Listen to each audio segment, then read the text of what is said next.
what you can do. Take me out to the ball game. Take me out with the crowd. Buy me some peanuts and cracker jack.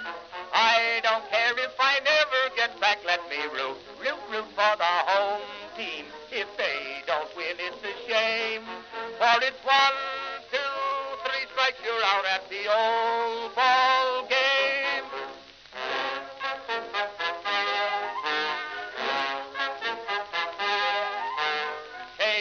Casey saw all the games, knew the players by their first names, told the umpire he was wrong all along, good and strong. When the score was just 2-2, Casey knew what to do. Just to cheer up the boys she knew, she made the gang sing this song. Take me out to the ball game, take me out with the crowd. Buy me some peanuts and cracker jack. I don't care if I never get back. Let me root for the home team. If they don't win, it's a shame. For it's 1, 2, 3 strikes, you're out at the old ball game.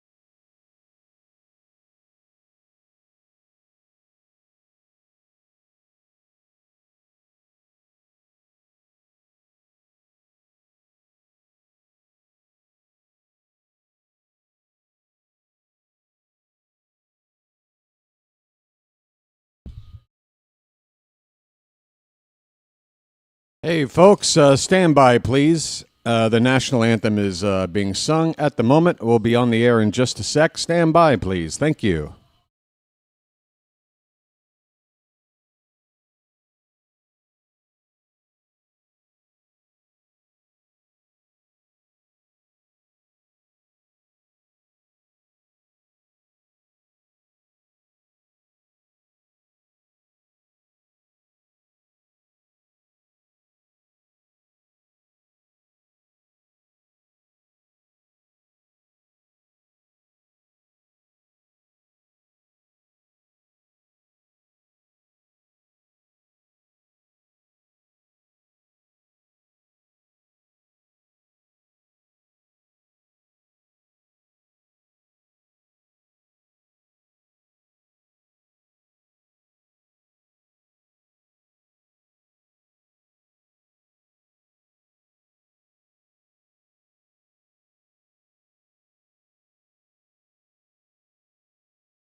All right, that's how you sing a national anthem.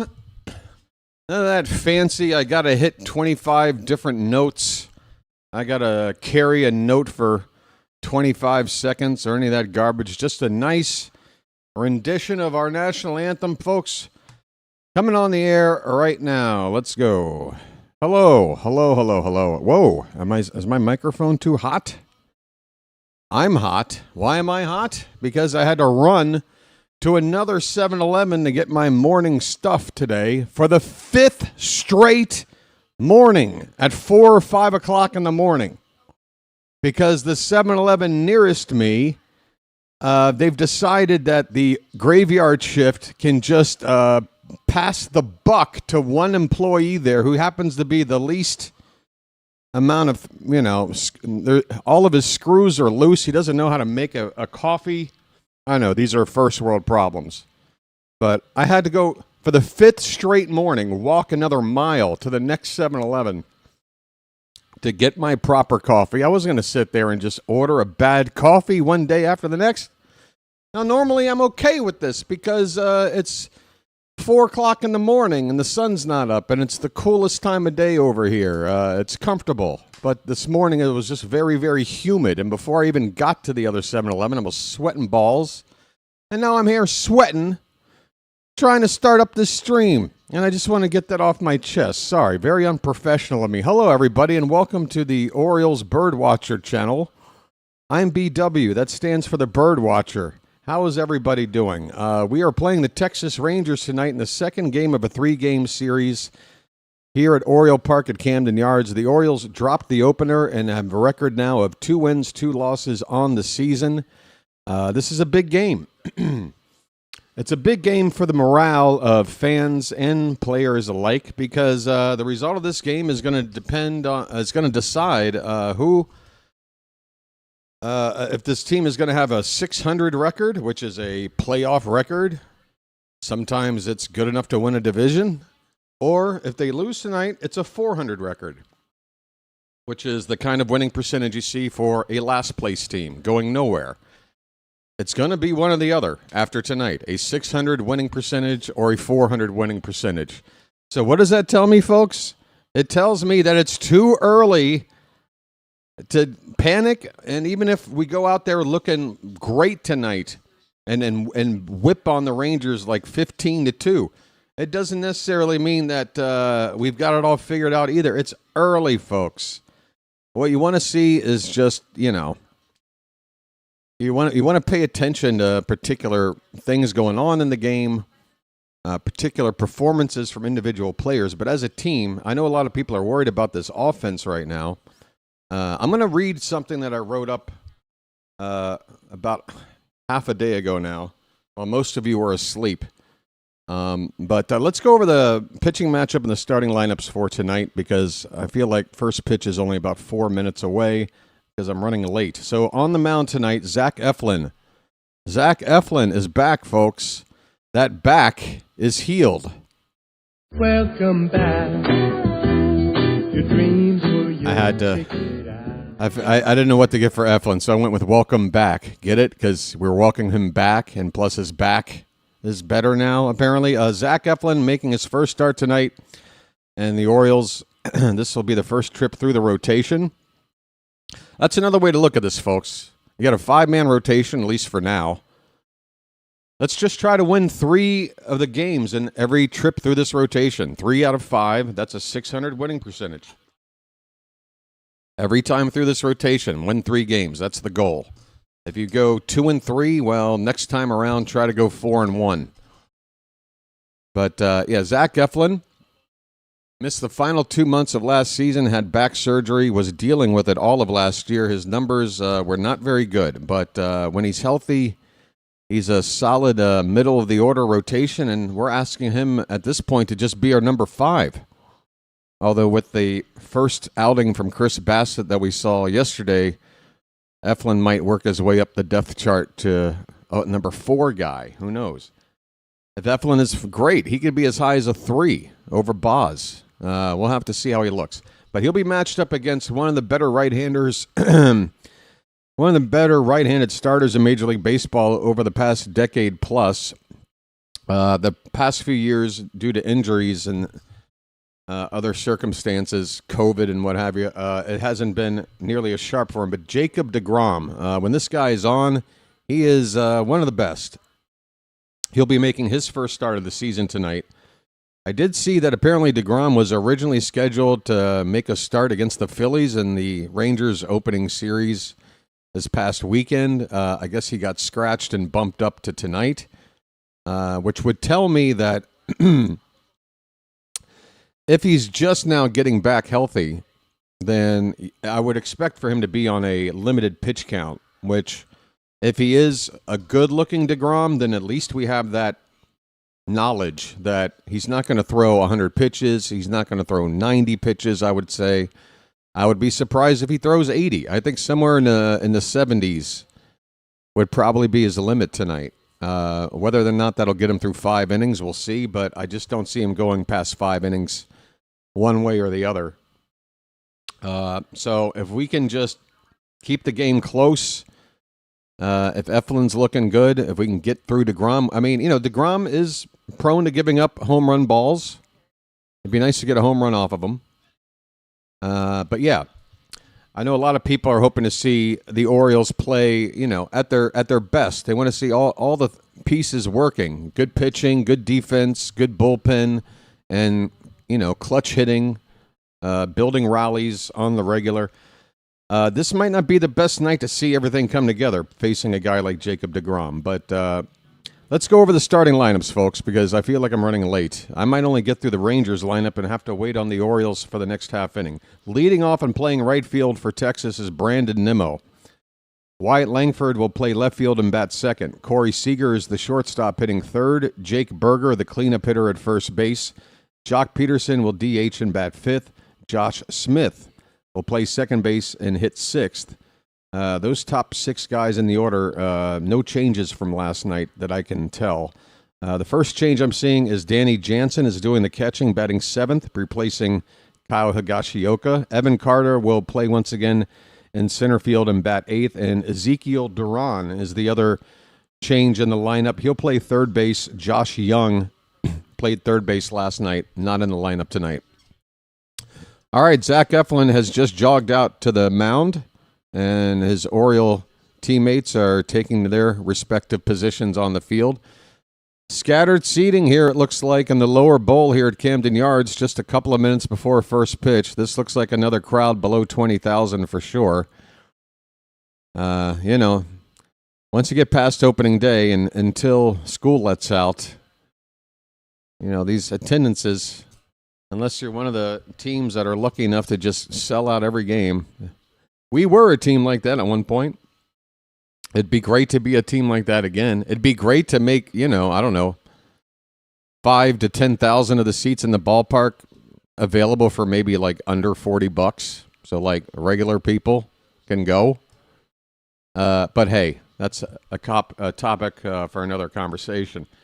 So the Orioles lineup has Taylor Ward once again leading off, playing left field. Gunnar Henderson will play shortstop and bat second, and Pete Alonzo will hit third and play first base. Those three guys have not changed all 5 games to start the season. Adley Rutschman will clean up and do the catching. Basayo DHing, batting fifth. O'Neill in right field. Cowser in center field. Jeremiah at second base, and Blaze Alexander at third base. No Kobe Mayo. Folks, first pitch of the ball game to Nimmo is on the inside corner for a strike. We're ready. We're underway. Okay, for those watching along, please understand that if you are watching on your TV while listening, you're going to want to get synced up with me. This ball's crushed out to right, but it's hit right toward O'Neill. He makes a leaping grab just in front of the track. Tyler O'Neill had to leave his feet. He went back on it, not full speed, and I was worried that ball was going to get over him, but he was able to extend and leave the ground by about a foot to reel in that catch to begin the ball game. Big first out on a hard hit ball to right.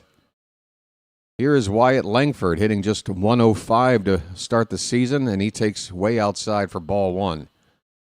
The Orioles are wearing their black jersey tops tonight for the first time with white pants, and their hat is a orange bill black hat with the orange cursive B on there, which I think is a new hat for us. Somebody correct me if I'm wrong.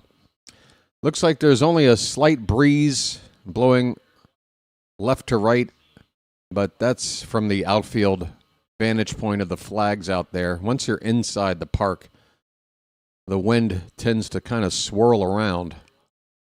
1-1 on Langford. There's a pitch low and away, 2 balls and 1 strike.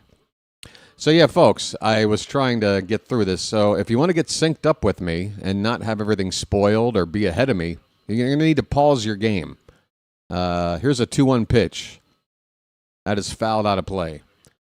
So it's 2-2 now. If you're waiting for that 2-2 pitch and you're going to see it before me, as soon as that 2-2 pitch is delivered, pause your game, okay? And then allow me to catch up, call that pitch, which is about to happen now, and then you unpause your game and you're good to go for the rest of the night. You get me? 2-2 pitch is low and away for ball 3. We have a full count. All right. And yes, Masson is not even showing a scoreboard themselves. Oh, I do need to adjust the display. That's right. Well, as soon as the game starts, the display just kind of knocks out of whack so they can cram an ad in there. Here's a swing and a miss, strike 3. Eflin, his first strikeout of 2026. Well, y'all come back now, you hear? All right. Well, y'all come back now, you hear? 2 away here in the top of the first. Corey Seager will be next. First pitch is low and away. Was that a changeup? It is ball 1 to the well-decorated player Corey Seager. He's got MVPs. He's got World Series MVP 2 times for 2 different teams. Got some Silver Slugger awards in there. He's one of the better offensive shortstops in the game. Pitch from Eflin is low and in, and I think I missed the first pitch.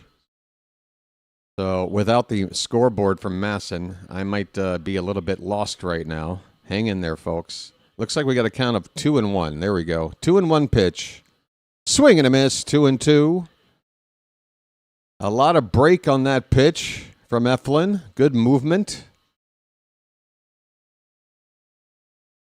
Is that cursive B hat, is that new for this year? I like it. I want one. That ball just got a piece of that one. Another pitch dipping below the zone. Seager fought it off. It's still 2-2. Melanie's running the scoreboard. Oh, no. Tell you what, I got to crank up my air conditioner. Is that, oh my God, is that sweat building on my collar? Swing and a miss. Eflin with back-to-back strikeouts to end his first inning of work. 1, 2, 3.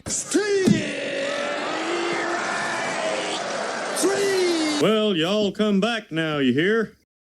Well, y'all come back now, you hear? I got to tell you, folks, don't be surprised that by the time we get to just the middle of the season, that our order of the rotation, what we think our number 1 is, what we think our number 2 is, so on and so forth, do not be surprised if the order that it is now is completely mixed up and different looking. Because I'm telling you, between these arms we have, plus Dean Kramer, I think I made a projection of like which players could be an ace, which slot in somewhere between the 2 to 4 range, which guy is definitely a back end of the rotation guy for the 6 arms that we have. That was an old post in my Discord. But I think other than Kramer, I think any of these guys, well, Bassett, I guess. Kramer and Bassett, I think, are going to never be higher than like your 3 or 4. But between Boz and Eflin, I know Rogers and Bradish are our co-top guys, but I think Boz and Eflin can be right up there with them.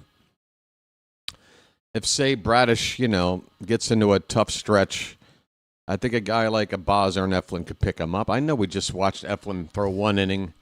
Maybe I'm reading too much into it, but I don't know. I like the position we're in with our pitching staff right now. I like that we have Dean Kramer on standby. I feel like if Chris Bassett goes out with another start like the first one he made, we shouldn't wait as long as we did last year to make a move from Charlie Morton. We let him go out there and get lit up like 6 or 7 straight times, before, maybe even more. I was ready to pull him after the 3rd or 4th start, and he just kept going out there. Hey, folks, we're ready to hit now. Taylor Ward's coming up to hit. Taylor? And let's root this offense on tonight, folks. Let's feel some positive vibes out there. Jacob DeGrom, 30 starts last season, had an ERA under 3, a whip of just .92. Opponents hit under 200 against him. He averaged 9.5 strikeouts per 9 innings. That's not even a good year by his standards, but very, very good numbers. First pitch to Ward is ball 1, and the next one is a strike on the outer half of the plate. 1-1 on Taylor Ward. We're in the bottom of the first. Taylor? Pitch. Hits the outside corner with a slider. 1 ball and 2 strikes. How you doing there, Charm City chat? I know I haven't said hello to you yet. I'm just trying to get through all the early game stuff, 1-2 pitch. Ooh, called strike 3. Ward, don't challenge it. That was in there. Knee high on the outside corner. Taylor Ward's struggles continue, and I am really ready to give somebody else a shot at the leadoff spot. I nominate Adley Rutschman. All right, Rutschman's got 3 extra base hits in the first 4 games. All of them doubles, which means wouldn't you like to have that leading off the game for you? A guy that's got a chance to hit a double to get a rally started. Here's Gunnar Henderson. First pitch is ball 1. His name's Gunnar, and he's dating my mom. You also have Rutschman have the benefit of a pinch or a switch hitter. Ground ball to second by Gunnar is a routine play. He's retired by Josh Smith. There are 2 down quickly. His name's Gunnar, and he's dating my mom. 6 pitches, 2 outs. We got to make DeGrom work more than this. If I'm Pete Alonzo, I'm probably not doing much until I at least get strike 1. We need to make DeGrom work more. All right, Alonzo at the plate, and he does take strike 1, a slider at the top of the zone. The problem is DeGrom, if you let him throw a first pitch strike, he's probably going to. A polar bear stirs. 0-1 the count. 2 down, bases empty. The pitch. That's a line drive right up the middle, a base hit. A solid stroke there by Alonzo. He's hitting singles so far as an Oriole. We've yet to see him go deep. In fact, I don't think he even has a double on the season yet. But that was 102 plus off the bat. A line drive up the middle, a 2-out knock by Alonzo. And the Orioles have their first base runner of the evening. And speaking of Adley, here comes Rutschman right now. First pitch takes a perfectly spotted fastball, top of the zone, outside corner, right in that corner. Nothing you want to go after on a first pitch, even if you're looking that way. And again, DeGrom gets ahead of a batter. 0-1 on Adley. The pitch, low and in. Easy to lay off that changeup at 92. Rutschman's early average is at 364. And again, he hasn't hit a home run, but he has been hitting doubles, which I think as a leadoff man is perfect. You're not wasting a home run with nobody on base. You're just starting a rally with a guy at second. That 1-1 pitch is outside. 2-1 on Rutschman. Let the clutch out gently, okay?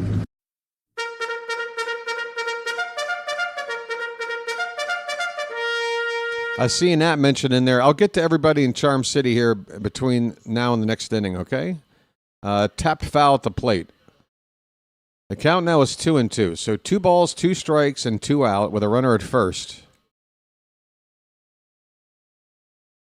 Come on, Charm City chat. We want to get an early lead. We want to set a tone, don't we? Let's set a tone.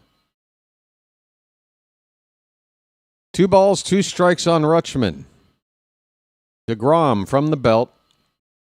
Catcher showing a low and away target. The pitch, low and away, just a bit low at 99. Catcher tried to frame it, but Adley's a catcher too. And he shows his good plate vision right there to run the count full. That'll allow the runner first base, Alonzo, to get a head start here on this payoff pitch with 2 down. Well, they're going to throw over. Wait a minute. Alonzo not expecting that throw. He's like, what's the deal, Jacob? It's a 3-2 count with 2 down. You know I'm taking off. That's how baseball works. You can't try to get me out now.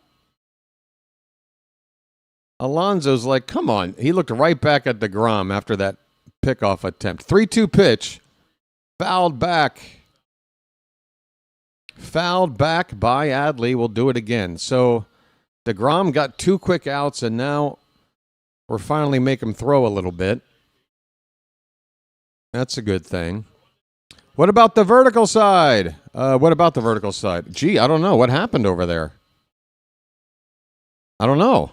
It should have gone live, and it didn't. Here's a ground ball to second base. That's going to end the inning. Smith over to first. Rutschman is retired, and the Orioles leave a man on. We go to the second inning. No score here at Camden Yards.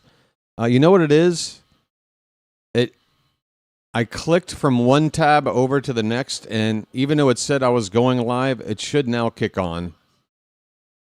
Apologies, anybody listening to the sound of my voice on the vertical. Well, no, you haven't heard it. Hey, vertical people. Hey, vertical people, hang in there. I'm here now. Sorry. You know, I should have realized that because... Ah, God. All right, there we go. There we go. All right, the vertical side is up. Thank you, Froggy, for that. Thank you for that report.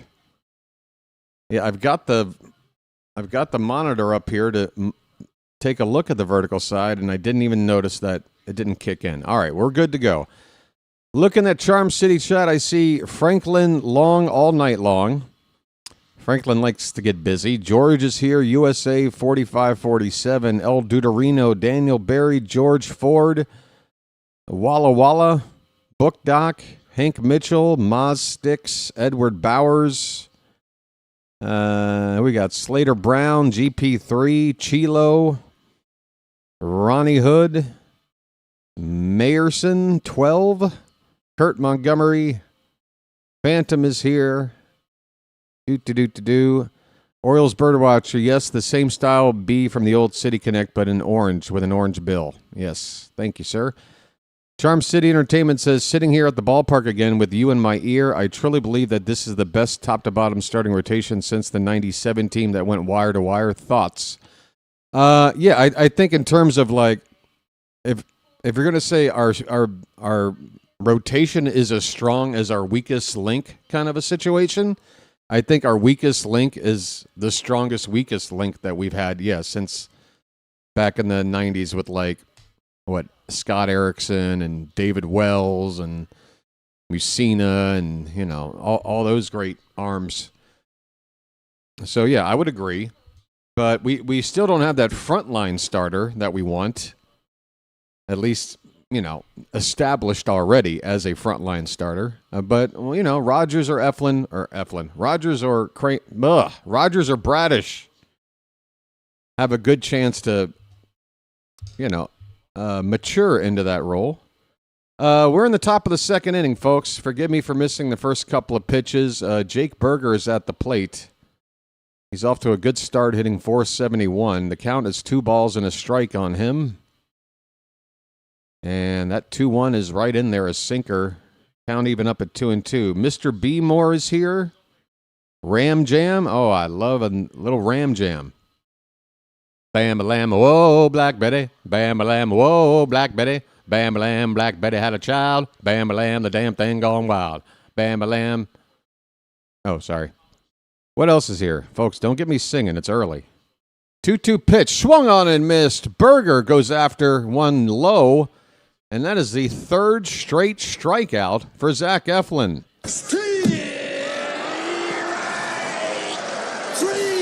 Well, y'all come back now, you hear? First batter of the game hit a ball hard, Brandon Nimmo. And we made a nice out in the field. The next 3 guys have all struck out. Here's Jock Peterson. First pitch cutter inside for ball 1. I'm noticing some strange goings on with the chat. I hope there isn't any weird glitches going on. This cutter does hit the zone. Up and in on the zone to Peterson for strike 1. Jock Peterson's been bounced around. He's sort of a left-handed power bat for hire without any defensive help. Pretty much a straight DH. I don't know how much he's played in the field in recent years. But he does crush right-handed pitching. That's his calling card. Change-up is swung on a miss. The count is 2-2 on Jock.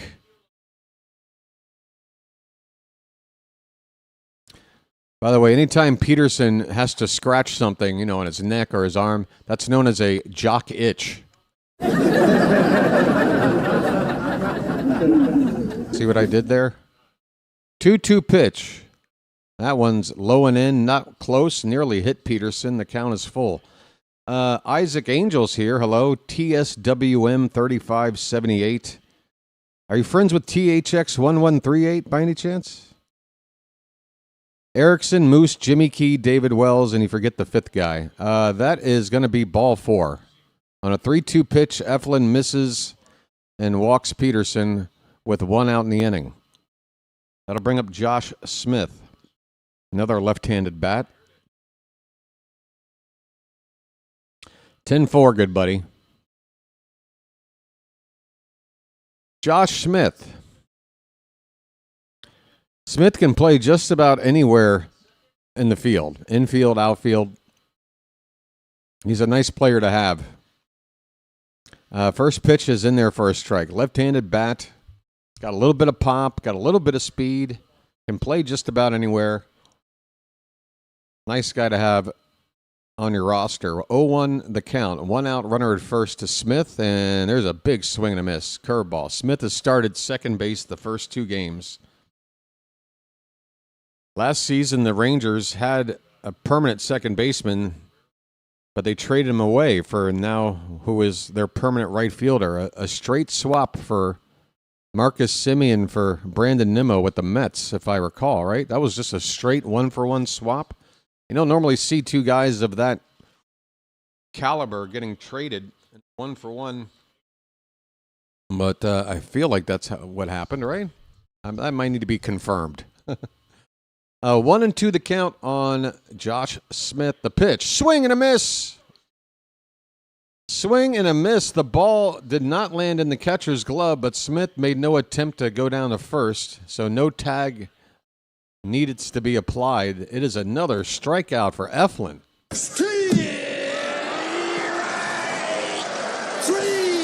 Well, y'all come back now, you hear? Peterson played a handful of games in the field each of the last 2 games.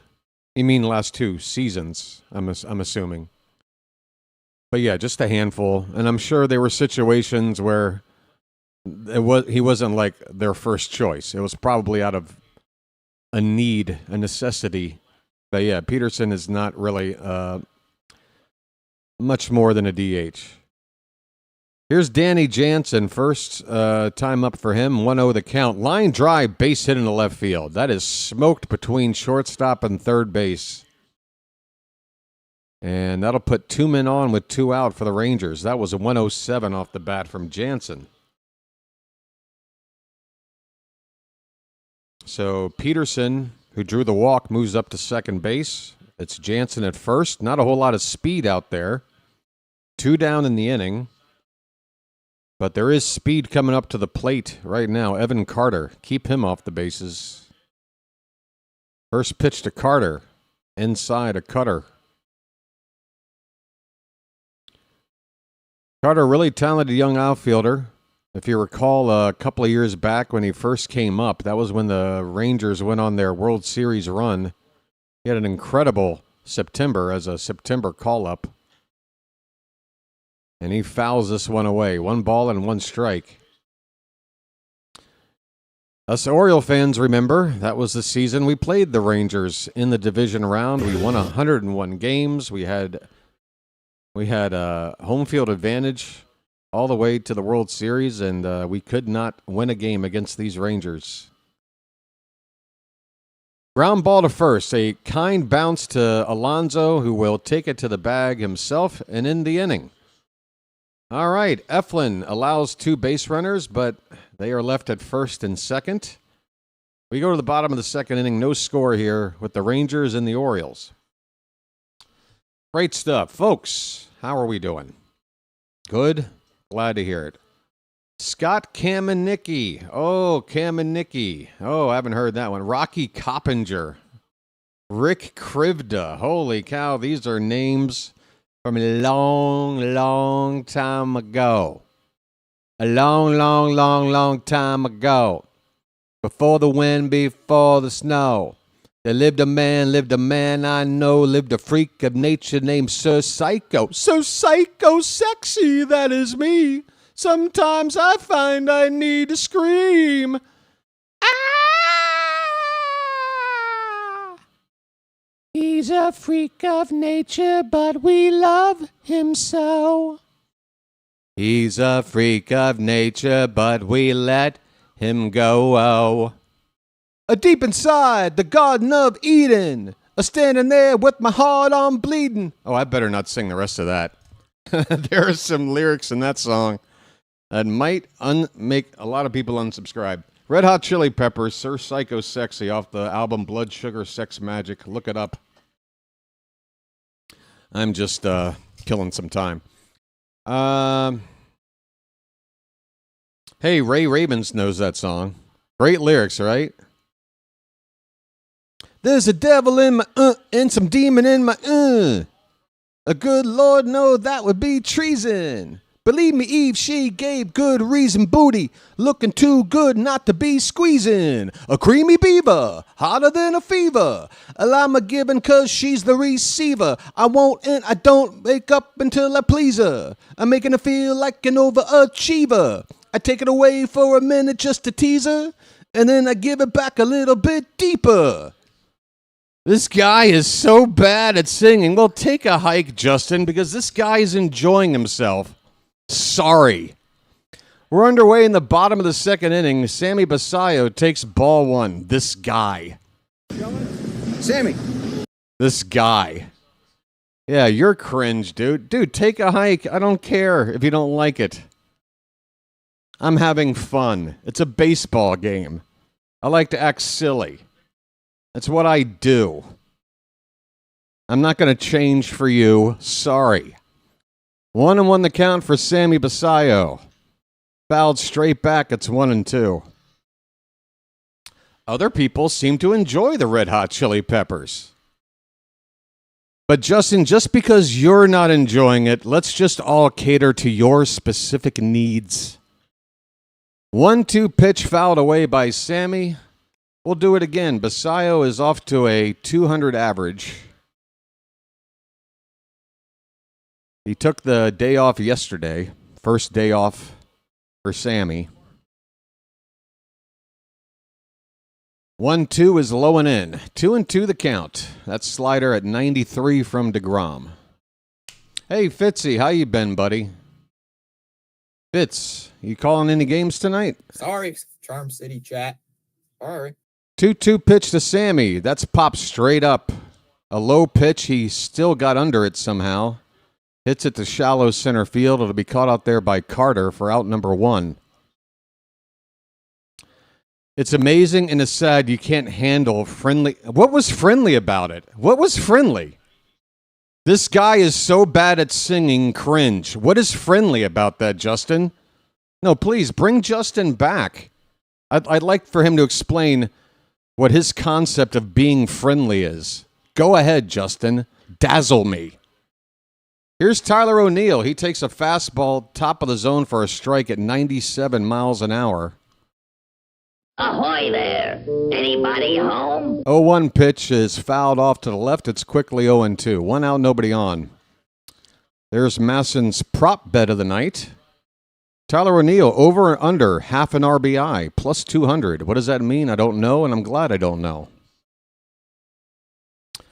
Fitzy's covering the Sox in about an hour. Okay, Fitz, if I have a chance to redirect to you, I will, all right? 0-2 swing and a miss, slider, breaking off the plate outside. Nasty pitch from DeGrom, and O'Neill strikes out. 2 down in the bottom of the second. Uh-oh. Phantom. Okay, buddy. Gotcha. Gee, I wonder if that has anything to do with the person that was just in the chat. Gee, I wonder if there's any connection between my need to check out the Discord and the person who was just in this chat. I wonder if it could be Doug again, who wants to insist that I just can't handle friendly trash talk.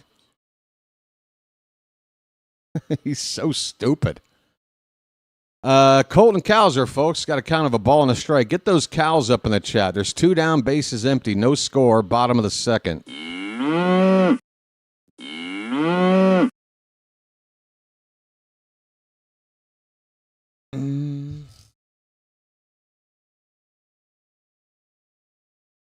Oh, Justin, is your account just a few minutes old? Justin, your account is just a few minutes old. It's you, Doug. It's you. I'm just being... What's being genuine about showing up for the first time and insulting me? Like, you're not even, like, ingratiating yourself with the community or talking about the game. You're just here to personally attack me or call me out for whatever you don't like. And by the way, who's Doug? Exactly. Every time Doug comes in as a new person, that's what he does. He asks, who's Doug? Doug, you suck and you're getting flushed, buddy. How's that feel? Have a good one, bro. Sorry my singing wasn't up to your standards. Enjoy yourself. Cowser with a ball to right field. That ball's hit pretty deep, but it's going to be caught out there by Nimmo in front of the track, and the inning is over. The Orioles are left without a run on the board. They have only had, one base runner so far through the first couple of innings. We go to the third. No score. Bye again. Dude, go back and listen to how I absolutely torched you the other day. Sitting there pretending to be somebody else, insisting that you're somebody else. I caught you. I guess you needed a day off yesterday to recover from your public flogging, and now you're back for more.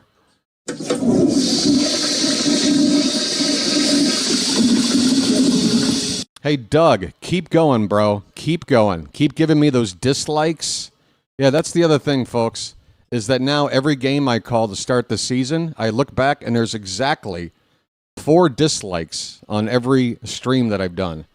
You know what that is? That's Doug using 4 different accounts to dislike the stream because he thinks that has some sort of negative impact on the channel. Doug, I'm sorry to tell you that YouTube doesn't look at dislikes as a negative. They understand the concept of hate watching like you do, and to them, it's all the same. You're engaging. You're engaging in the chat. You're engaging by hitting the dislike button, and that helps me. So, Doug, thank you for all the dislikes. Thank you for all the watch time hours. Thank you for all the comments in the chat. Thank you for helping the channel grow, Doug. And I want to thank you very much for that. I really do. All right, and that is tonight's Doug segment. Moving on for the rest of the night to baseball. It's the top of the third inning. Ezekiel Duran will lead off for the Rangers. Both teams with 1 hit through the first couple of innings.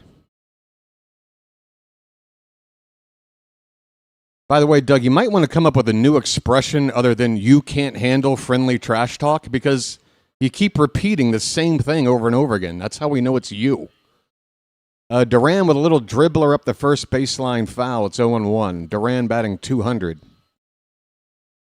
I'll shut up. I said I'd shut up. Oh, yeah. Yeah, hate watching is a thing, folks. Don't you know? Can I sing in the 7th inning stretch? I'll see how I'm feeling, Charm City. If I'll try. I'll try to. Okay. I really don't sing the song though. I really don't. I just sing like a line or two. I'll sing "Take Me Out to the Ballgame." Duran gets under one to left. That ball's traveling. It's still traveling. Ward at the wall. He's going to watch it fly out of here. Wow, Ezekiel Duran, another number 9 hitter. Another number 9 hitter getting the best of the Orioles. We saw it happen so much last year. We've seen it already before now, this year, and here it is again. Who had that bases-clearing double for the Twins? That number 9 spot in that win on Game 2 against the Twins. That really hurt. So the Rangers take a 1-0 lead in the top of the third on a solo home run to lead off the inning by Ezekiel Duran. Here's Nimmo up for the second time, and he fouls the first pitch away. Franklin, you're a little bit late. Yeah, Doug is a hater. Drink your haterade, Doug. It'll be okay. Doug, you do realize you keep saying that you're in my head. How is that possible? I'm sitting here doing what I'm going to be doing anyway, with or without you. You're the one who's dedicating your time like a barnacle on my ass. Can't get enough of me. 1-1 pitch is grounded foul. First base side. Nice pick over there by the ball boy. Ball person. I don't know. But nice play over there. Clean pick on a hard hit ground ball. And a young lady getting that souvenir in the first row. Nice moment. All right. 1-2 pitch. That one's fouled back by Nimmo.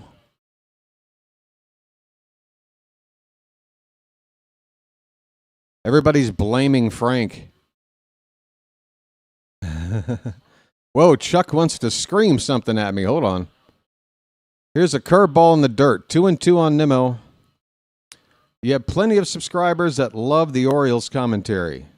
Yeah, but did they love me screwing with Doug? I don't know. Some of you really enjoy it, and some of you don't want me to do it at all. I get it. Here's a sinker swung on a miss. Eflin, rack up another K, why don't you?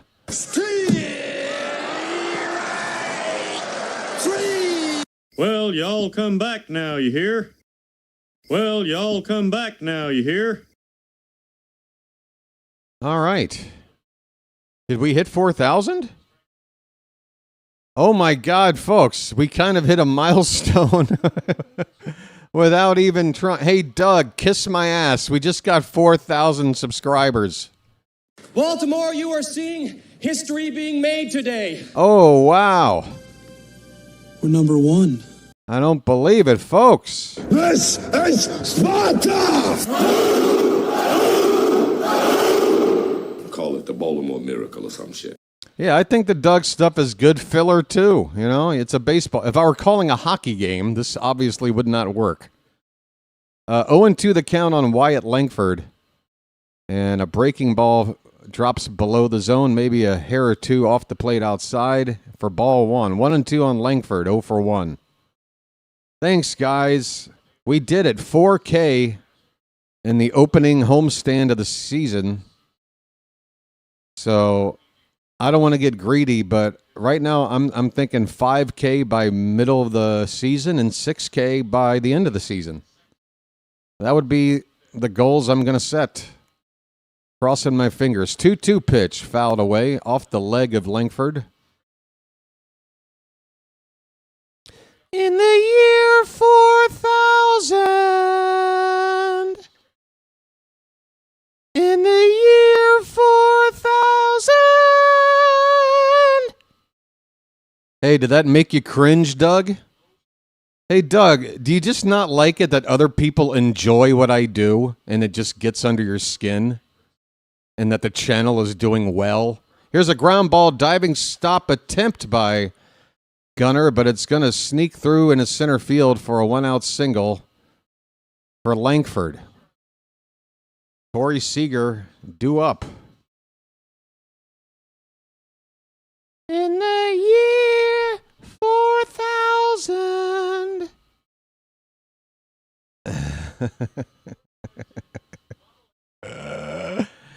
All right. That was 107 off the bat from Langford. Here's Seager. 1 on, 1 out. Hit hard, but right near the base runner, second base side. Oh, my God. Okay, we got 1 out at first. Jeremiah will get Seager at first base. There's 2 down with a runner now at second for the Rangers. Langford at second base. Jake Berger coming up with 2 down.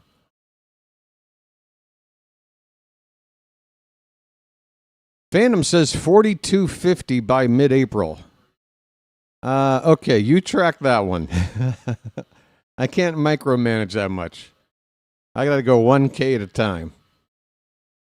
But yeah, let's just keep it going, folks. I'm really, really thankful for the turnout and growth that we've seen here in the opening week of the season. It's very promising, and it's looking good. Here's a throw down to second base to get Langford back near that bag, taking too big a lead down there. Rutschman feels like Adley does that at least once a game. Throws down to second after a pitch to try to get the runner napping out there. 2 down, 1-1 the count on Berger. The pitch fouled off to the left. 2 strikes, 1 more to get out of the inning. The Rangers, though, have taken the lead here with a solo home run in the top of the third off the bat of Ezekiel Duran.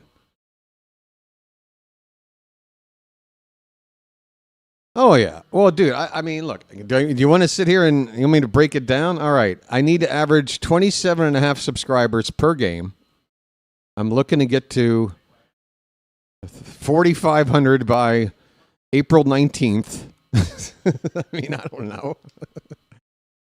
Yeah, I mean, look, after what happened last year, believe me, I don't have goals that are crazy or whatever. And even if I don't meet them, I'm not going to feel as let down as I was last year. There's a curveball that hits the bottom of the zone for a called strike 3. Berger goes down looking to end the inning. Zach Eflin, keep the strikeouts a-coming.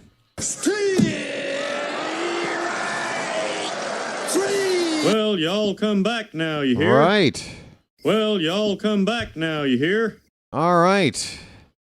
Charm City, the first to point out that we got the 4K. Thank you, Charm City. And I want to thank you very much for that. I really do. Hey, tune in tomorrow afternoon for the getaway game because I'm going to give out some free Magic memberships. And I hope, Charm City, I hope one of them goes to you. All right?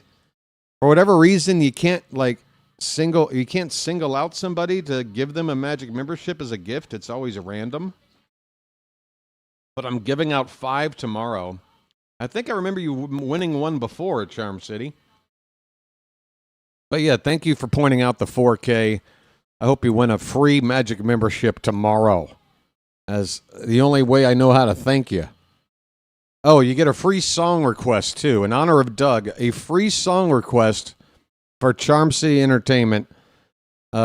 Just as long as it meets my standards of a song I know well enough to feel comfortable singing. Just for you, Charm City. You don't have to take me up on the offer, but it's there. Oh, you won't be around tomorrow. It'll be the first game you miss. Yeah, it's tough. Weekday afternoon games. Not everybody is available. I'm loving it. For me, it's going to be like at midnight.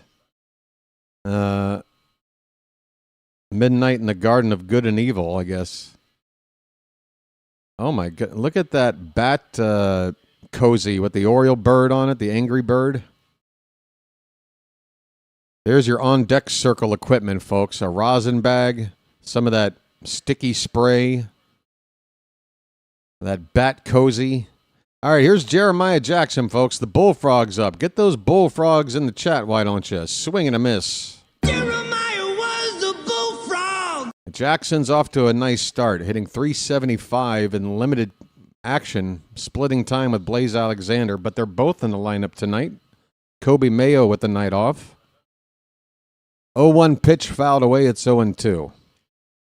I don't see any Bullfrogs. Jeremiah was the bullfrog. I had actually my Discord up. I didn't have the vertical stream up. I'm bringing it up now. Jeremiah just struck out on a slider. Oh, we have a super chat over on that side. I see it now there, Jew Brownie. And let me give you the proper acknowledgement here. Just hold on one sec. I just realized I'm looking at this through my other account, so it's not allowing me to hit the like button on your super chat. Swing and a miss. It's Blaze Alexander up. I do believe I'm on fire. So the number 9 hitter in the Oriole lineup, the only guy yet to get an at-bat, is now at the plate. And the next pitch is... Oh, you got to tap the helmet. That was so far off. Come on, Blaze. I know it's not a major moment in the game, but it'd be 1-1 instead of 0-2, and that was a bad call. At least if you challenge and win, the ump maybe doesn't do it to us again. 0-2 on Blaze. Pitch. Swing and a miss. High cheese at 98, and down he goes. Oh, boy. Hey, so a super chat on the vertical side. This doesn't happen often, but we treat it with just as much respect, don't we, folks? BW, you smell bad, and you are a poopy head. What's wrong? Can't handle my trash talk.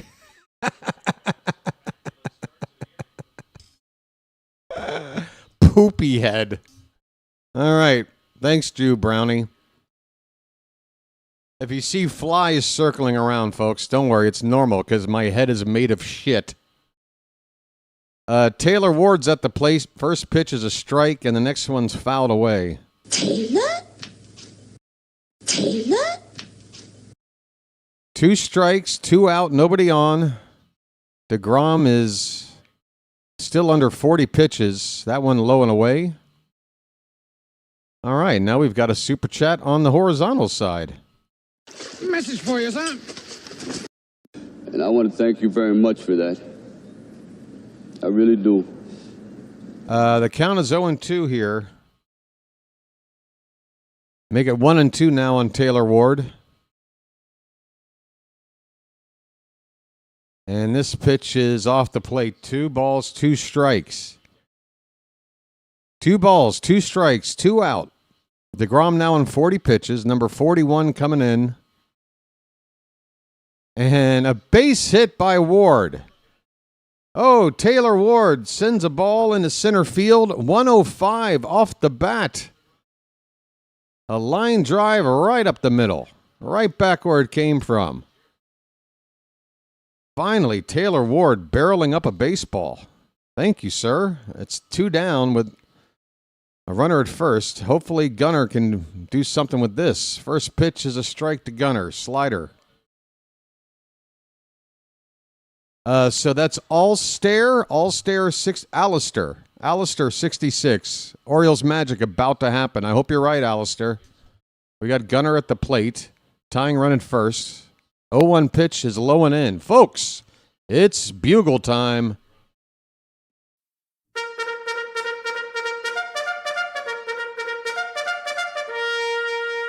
One more.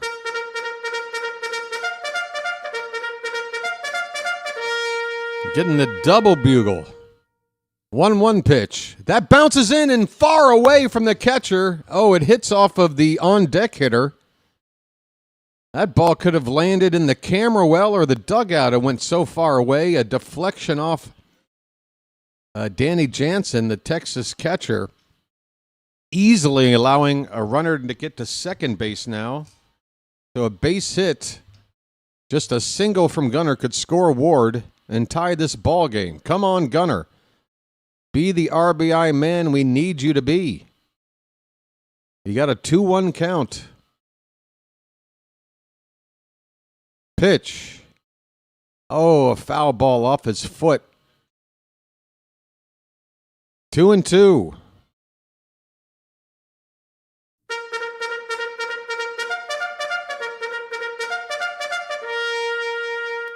Mr. Poopy Pants.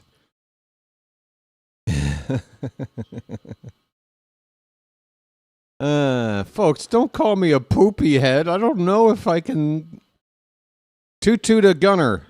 Oh, he chased one. A slider down and in, out of the zone, and he strikes out with that tying run in scoring position. Big buck. Stop it all. Ah, yes, the dugout. Hey, Doug, what's it like to lose on a nightly basis? Just, you know what the definition of insanity is, right? It's repeating the exact same shit over and over again and expecting something different to happen when it's not. You're 7 months into this, Doug. This is great iced tea. You are 7 months into devoting every day. What is that, like 200 days? 200 days of your life spent on me that you can't get back. That you can't get back. It's so sad. We're on a mission from God. Holy shit. Hey, folks, I'm going to step away for a sec. I need to go laugh my ass off, and I don't want to do that on camera. All right, so I'll be right back. Don't go anywhere.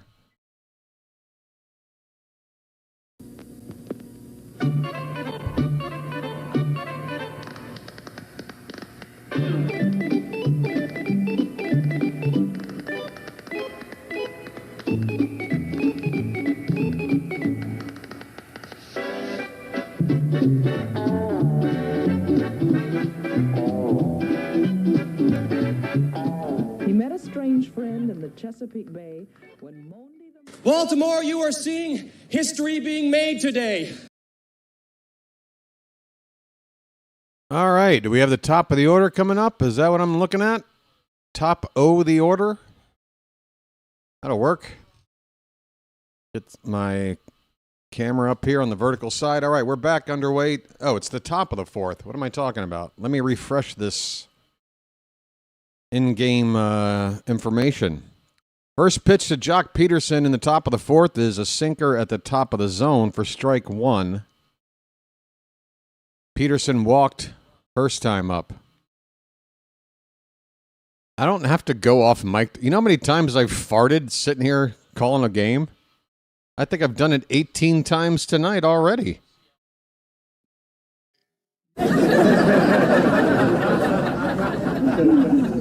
The padding on my chair is reverberating. 0-2 pitch curveball is low. 1-2 on Jock Peterson.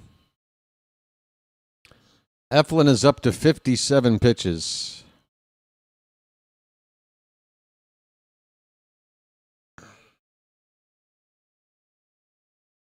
Here's a pitch just a bit inside. 2-2 on Jock.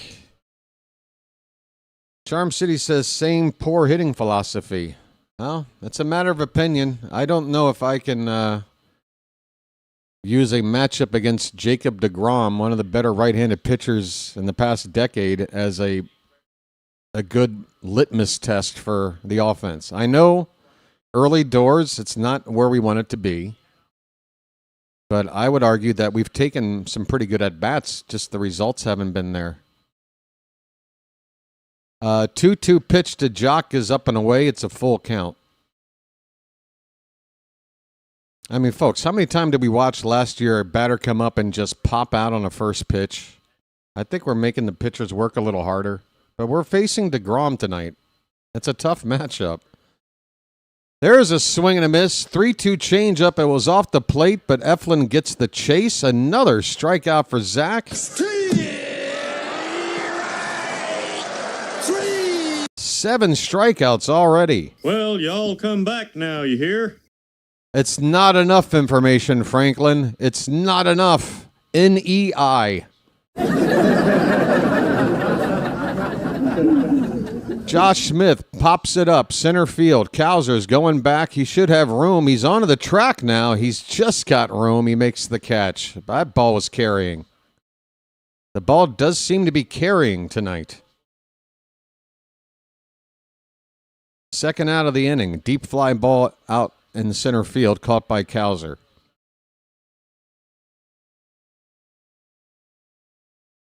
In order to live for 1 million hours, you would have to live to be 114 and a half years old. Well, that gentleman that threw out the first pitch on opening day is only about 5 years away, isn't he?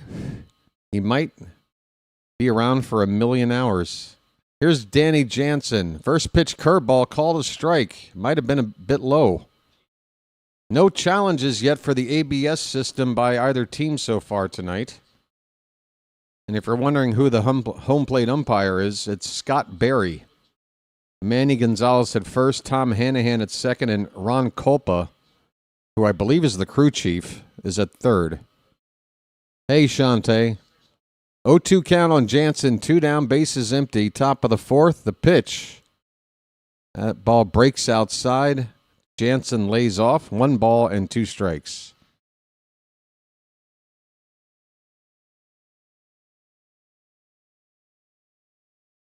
One, 2. Upstairs, Jansen lays off, 2-2. Oh, no, Sheila. Don't get me wrong. This is the first time I've talked about the opposing pitcher being a tough cookie, right? In 5 games. I'm not using it as an excuse for the first 4 games. No, against the Twins, Taj Bradley, we should have done better. Should have done better. Bailey Ober, we won that game, but we should have probably done more off of him too. But Jacob DeGrom, I mean, this guy's a pretty decorated dude. He's got a changeup in the 90s. Here's a ground ball fair down the left field line. Damn it. Jansen snuck that ball in the third base line, and he's going to get into second sliding with a 2-out double. The only good thing is that it was with 2 down. Hopefully, Eflin can get the next guy, and this won't matter.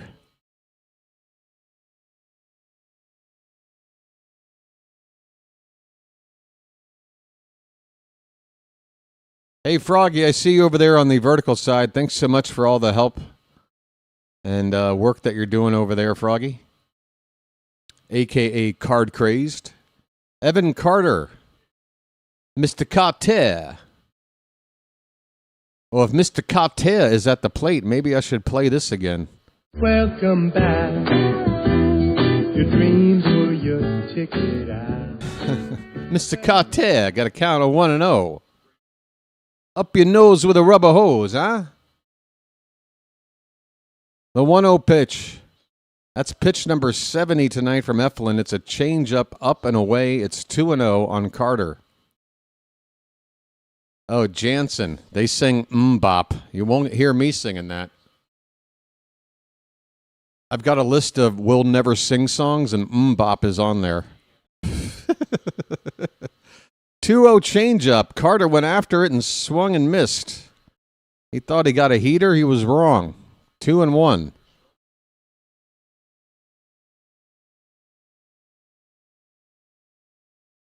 This next pitch is off the zone. It is 3-1 now. 3-1. Hitters count with that runner at second. 2 down for Texas. Eflin looks like he's going to be on pace to go 5 innings and no more than that. That pitch is low, ball 4. He may not make it through 5 because this 4th inning is still going, and we're going to face another batter. First and second now after the walk. Second walk of the night given up by Bradish, given up by Eflin. Here comes Drew French. And now the guy that hit the home run for the only run of the game so far, Ezekiel Duran, the number 9 hitter, coming up. We got a conference. Everybody on the infield. Catcher, first base, second base, shortstop, third base, pitcher, pitching coach. That's 7 dudes. And make it an 8th dude as the umpire comes out to break up the chat.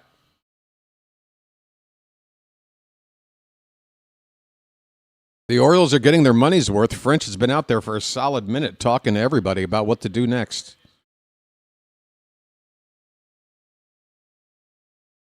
Oh, yeah, Franklin, be careful with your observations. I'm kidding, man. By the way, I just adjusted myself in the chair, which definitely means I must have just farted, right? All right, Duran at the plate. It had been 276 plate appearances since his previous home run. That is how seldom Duran hits one out. Oh, no. Why is the trainer coming out to look at Eflin after this first pitch? Why is the trainer immediately running out to look at Eflin right after this first pitch to Duran, which was ball 1? Oh, God. 2 down in the 4th inning of the first start of Zach Eflin, and right now he's getting interrogated by the trainer who wants to get some honest answers about what he sees going on with Eflin right now. He's sweating out there. He's dripping sweat off his nose.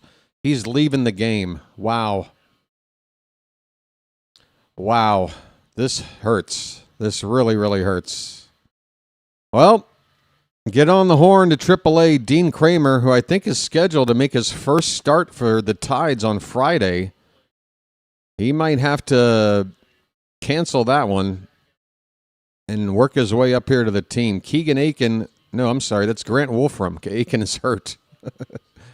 Lefty Grant Wolfram is going to be the first reliever here tonight. Unfortunately, it's an injury replacement, and that's going to hurt the bullpen, and we got to wait for news on Eflin. It is bad news, folks. Forget about the 1-0 Rangers lead. The bigger news right now is the health of Zach Eflin. First start back, and there's a problem. Does anybody have any...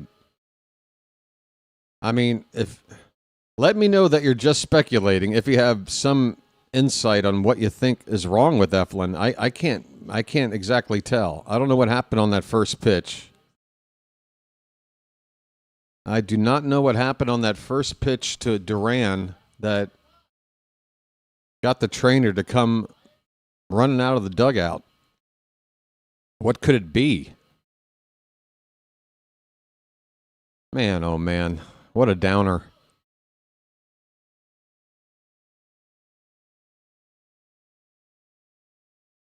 This is why you need depth at the starting pitcher spot, folks. This is why you need depth.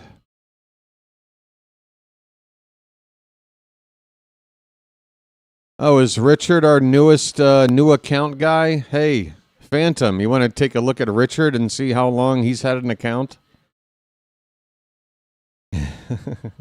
We'll see. Maybe Richard's okay.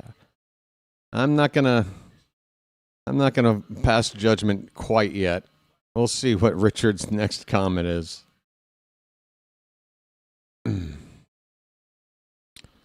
Why are we cursed? We're not cursed. Did you see what happened to the Blue Jays last night? Cody Ponce, who was like the MVP of the Korean League last season, a major acquisition for the Blue Jays, made his first start last night for Toronto, and he's got a ACL injury. He's going to be out for probably most of the season.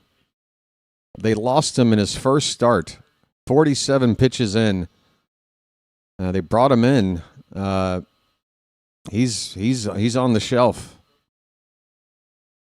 This is a tough sport, guys. We're not the only ones that get hit with the injury bug. I mean, last year, comparatively around the league, we did have it as bad, if not the worst, in terms of injuries, but there's no escaping it. There's no team that's figured out how to avoid them completely. Grant Wolfram is going to get as many warm-up pitches as he needs, and we're going to ask him to go as long as he can.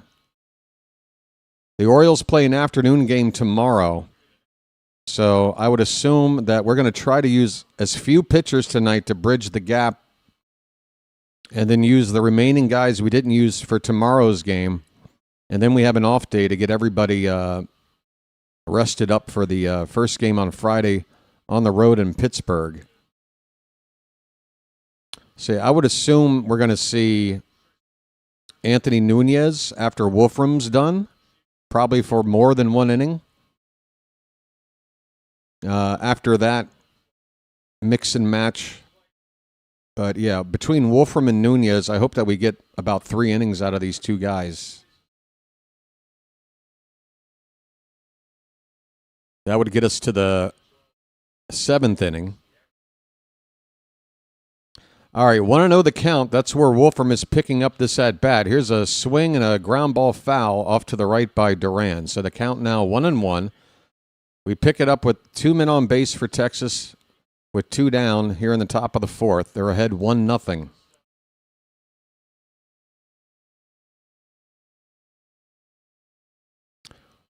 All right, see, Richard is real. And right now, I believe him. He said go Norfolk. He's a big fan of the Norfolk Tides. 1-1 to Duran. Breaking ball reached for and hit in the air to right. Long run over there by O'Neill into the corner, and he can't make the catch out there in that triangle. That cutout triangle and down the right field corner there where that big garage door is to bring out the batting cage and other stuff. O'Neill found himself there out of view of a lot of people in the ballpark. Couldn't make the catch. Very tough to make a catch down in that area on the run. It's a count of a ball and 2 strikes. Did the stupid graphics thing... let me fix it again. I didn't notice till just now. There we go. 1-2 pitch. Hit on the ground to third base. Backhanded, and Blaze will just have to tap the third base bag for a force out there to end the inning. So a well-placed grounder to get that third out for us. We get out of the inning without any damage. We go to the... Well, I say without damage. We just lost Zach Eflin. That's the damage. But no damage on the scoreboard. We move now to the bottom of the 4th inning. The Rangers lead at 1-0. Hey, folks, I haven't really talked about it yet tonight. Why? Because I care more about calling the game than anything else. But now's the time to talk about it. We're up to 86 likes here in the main chat. 175 people are here right now. What do you say during this commercial break we go on a bit of a run on that like button, that thumbs up at the bottom of your screen? If you're watching right now, maybe this isn't your first time here. Maybe you typically do hit that like button, but you just forgot to tonight. And you needed a gentle reminder like the one I'm giving right now. What do you say we get about a dozen folks to chip in, tap that thumb, and we hit triple-digit likes before the next pitch? That's your assignment, folks. Good luck. Also, I want to say thanks again once more to hitting 4,000 subscribers. 5,000 is the next major milestone, but we're gonna get there piece by piece. 5,000 was the hope that this channel could get to. If this channel was ever going to be successful, it needed to get to 5,000. That's kind of a baseline. If it could ever grow to 10,000, I'd actually be making like a decent living. I live on the cheap. I don't need a whole lot to get by, folks. But 5K at least, I'm not, completely relying on my savings to get by, waiting for this channel to grow. It's good. It's a good thing. Hey, we got a full moon tonight. Okay, full moon overlooking the ballpark tonight. Pete Alonzo's up, folks. We've got the polar bear. Let's see it in the chat. Leading off the bottom of the 4th. Big swing and a miss. 97-mile-an-hour heater on the outside, black. A polar bear stirs. Another 10 subs up. Keep it going, folks. 40-10 and climbing. The 0-1 to Alonzo. Oh, that one was bad out of the hand of DeGrom. He's shaking his head after that one. A mistake there. Lost his mechanics on that delivery. The count is a ball and a strike. A polar bear. Pitch. That one's lifted in the air to left center field. It's got a nice angle. It's going back, and that ball is gone! Bye-bye, birdie! Home run numero uno for the polar bear. Welcome to Baltimore. Pete Alonzo goes yard. 400 feet exactly to the bullpen in left center. The Orioles have tied it up. It's 1-1. Welcome to Baltimore, Pete. It's magic, you know. It's magic. On a magic carpet ride. On a magic carpet ride. You believe in magic. Adley Rutschman takes a first pitch strike. Let the clutch out gently, okay? Hey, the first of many, we hope, from Pete Alonzo. He didn't even get all of it. You could see off the bat, he really didn't get all of it, but that's the power Alonzo has. He does not have to get all of it to get it over the fence. The 1-1 to Rutschman. Oh, he chased a changeup that was tailing away from him off the plate outside. He misses. It's a ball and 2 strikes. Hey there, Uncommon Ruth Shaman. Uncommon Ruth Shaman. Thank you. I dig your vibes, dude. Let's go. 1-2 pitch. Popped up. First base side, foul ground. And the first baseman is leaning. Berger runs out of room. That ball will get into the crowd. That ball in the air a long time. Here's a look at the swing from Alonzo. That pitch on the inside black at 97. It was nowhere near the middle of the plate, but Alonzo able to turn on a 97-mile-an-hour fastball on the inside black and turn it into a home run. 1-2 to Adley. That one's off the end of the bat to right center. It has some carry on it, but the center fielder will make the catch toward right center with plenty of room out there for the first out here in the bottom of the 4th. We got a 1-1 ball game, folks. Alonzo's got his first home run now. Gunner's got his first home run.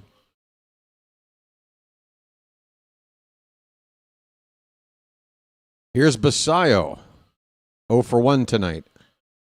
First pitch, slider on the back door. He fouls it off. Sammy. Sammy.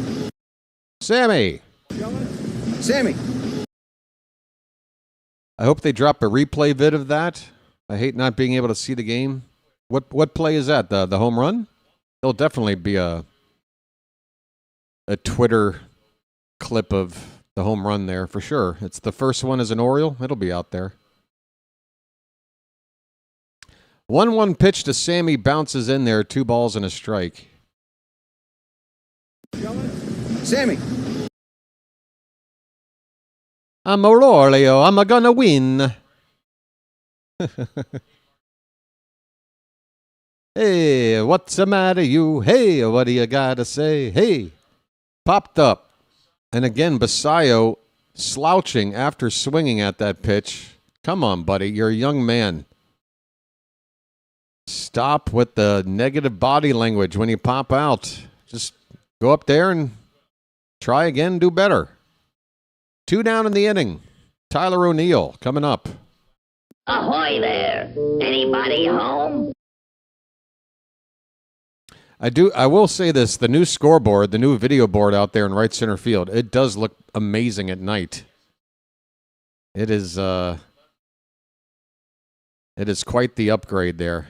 It's really the only upgrade, though, quote unquote, that I'm a fan of. That and widening the walkway area in the lower bowl there. They took like 1 row of seats out to make it a little bit wider for people to walk around. They also added some disabled seating, which I think is always nice. If there's a need for more, you should certainly make those available to those that need it. Every other quote-unquote upgrade to the ballpark, I'm not a fan of. I got to be honest. O'Neill's got a count of 1 ball and 2 strikes. Swing and a miss. A slider that broke low and away off the plate, and down goes O'Neill. But folks, the polar bear, our big winter signing, 5-year deal, Pete Alonzo goes yard to tie up the ball game, his first home run in an Oriole uniform. We go to the 5th inning, tied 1 apiece with the Rangers. Yeah, the bullpen catcher making the CNL Perez catch. He didn't use a hat. I have game day up in the background so I can get stats during the game. Sometimes they do, and sometimes they don't drop a vid of a big play. They did. Okay, so you saw the home run? Yeah, again, it's his first Oriole home run. If for no other reason, that one's going to get uploaded and be available to people, I would think. Oh, I just realized on the vertical side, I need to adjust the display there. It's a constant series of adjusting with this damn thing. I'm always adjusting. All right, folks. Did we get to 100 likes? Did it happen? We did. Oh, we crushed it. We're at 112. Thanks, everybody. Keep it going. I really appreciate it. Everybody's contribution helps. That's how you build. You build. Community. Community. And I want to thank you very much for that. I really do. And I mean that, folks. I'm not blowing smoke up your ass. This is a community, okay? You want to know why? Because I don't, like other channels, I do not have any content that's under a paywall. I don't have anything that you have to pay anything extra in order to see or get. That seems to be a popular approach with YouTube channels, is to basically have kind of like a version of a baseball park, you know, like a VIP section. You know, give me more money and I'll give you more content. No, not me. I want everything that I do on this channel to be available to everybody, no matter what. But this channel is going to get by with support, one way or another. Watching, liking, subscribing, donations here or there. We're going to make it work, folks. No corporate bullshit. No betting ads bombarding you all the time. No AI slop in your face. Just good old-fashioned baseball. That's what I'm about. Brandon Nimmo on a 1-0 pitch with a line drive to the opposite field. It's a base hit. Nimmo's on to lead off the top of the fifth inning with a solid single off of Grant Wolfram, the lefty. Lefty-lefty matchup. Nimmo wins it. And the Rangers have the go-ahead run on with nobody out. The video is already uploaded of Alonzo's first Oriole home run. Fantastic. Thanks, Charm City. Wyatt Langford at the plate, 1 for 2. He struck out and he singled. First pitch in there for a strike from Wolfram. There you go, folks. The video is out there. We got confirmations from Fitzy, Charm City, and Slater. That pitch over the plate right in the middle, but it was a bit low. Taken by Langford for ball one.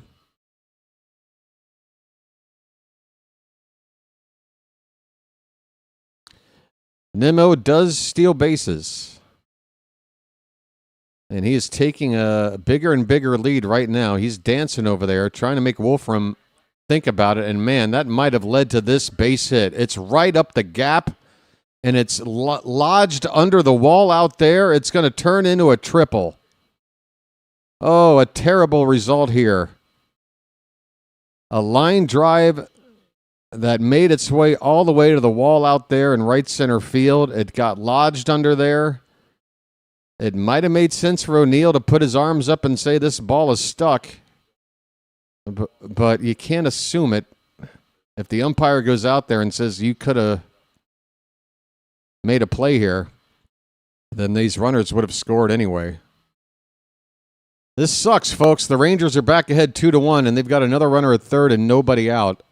And now we've got Corey Seager at the plate to deal with. Hang in there, folks. It's a long game. Yep, the ribbon displays. I'm sure those look nice.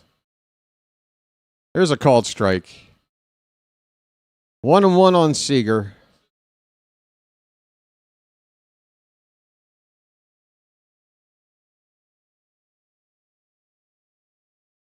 It's a tough call there for O'Neill on whether or not to try to put his hands up and say this ball is lodged and therefore dead, versus going, well, if I don't pick up this ball, if it is still a live ball, then that batter is going to come all the way around and score. I got to hurry up and get the ball in. It was just a shitty situation. 2-1 is Seager. That's crushed into center. Cowser coming in, though, but he dives and can't make the catch. Runner from third can walk home. It's going to be a single, an RBI knock. It is 3-1 Texas. Still nobody out here in the top of the fifth. Grant Wolfram coming in relief in a situation that he probably wasn't mentally prepared for with the injury to Zach Eflin. This is the worst Wolfram has looked since the start of spring training. He's had a couple of balls hit hard off of him now. And the Rangers with 2 runs here in the inning to take the lead back. And it's still nobody out. And we really need Wolfram to go longer than this. We can't play another 6-man bullpen game like we did a couple of days ago. We still have an afternoon game tomorrow. So I get it. It's not a situation where you can really just go to the bullpen right now if you're worried about Wolfram. We're going to have to stick with him here for a little bit. Try to get through the 5th inning, I think. Jake Berger is at the plate. He's 0 for 2. First pitch, a backdoor curveball called a strike that looked off the plate. But we get the call. Berger has struck out both times tonight. He came in swinging a hot bat. Here's a breaking ball, hit on the ground, third base side, foul.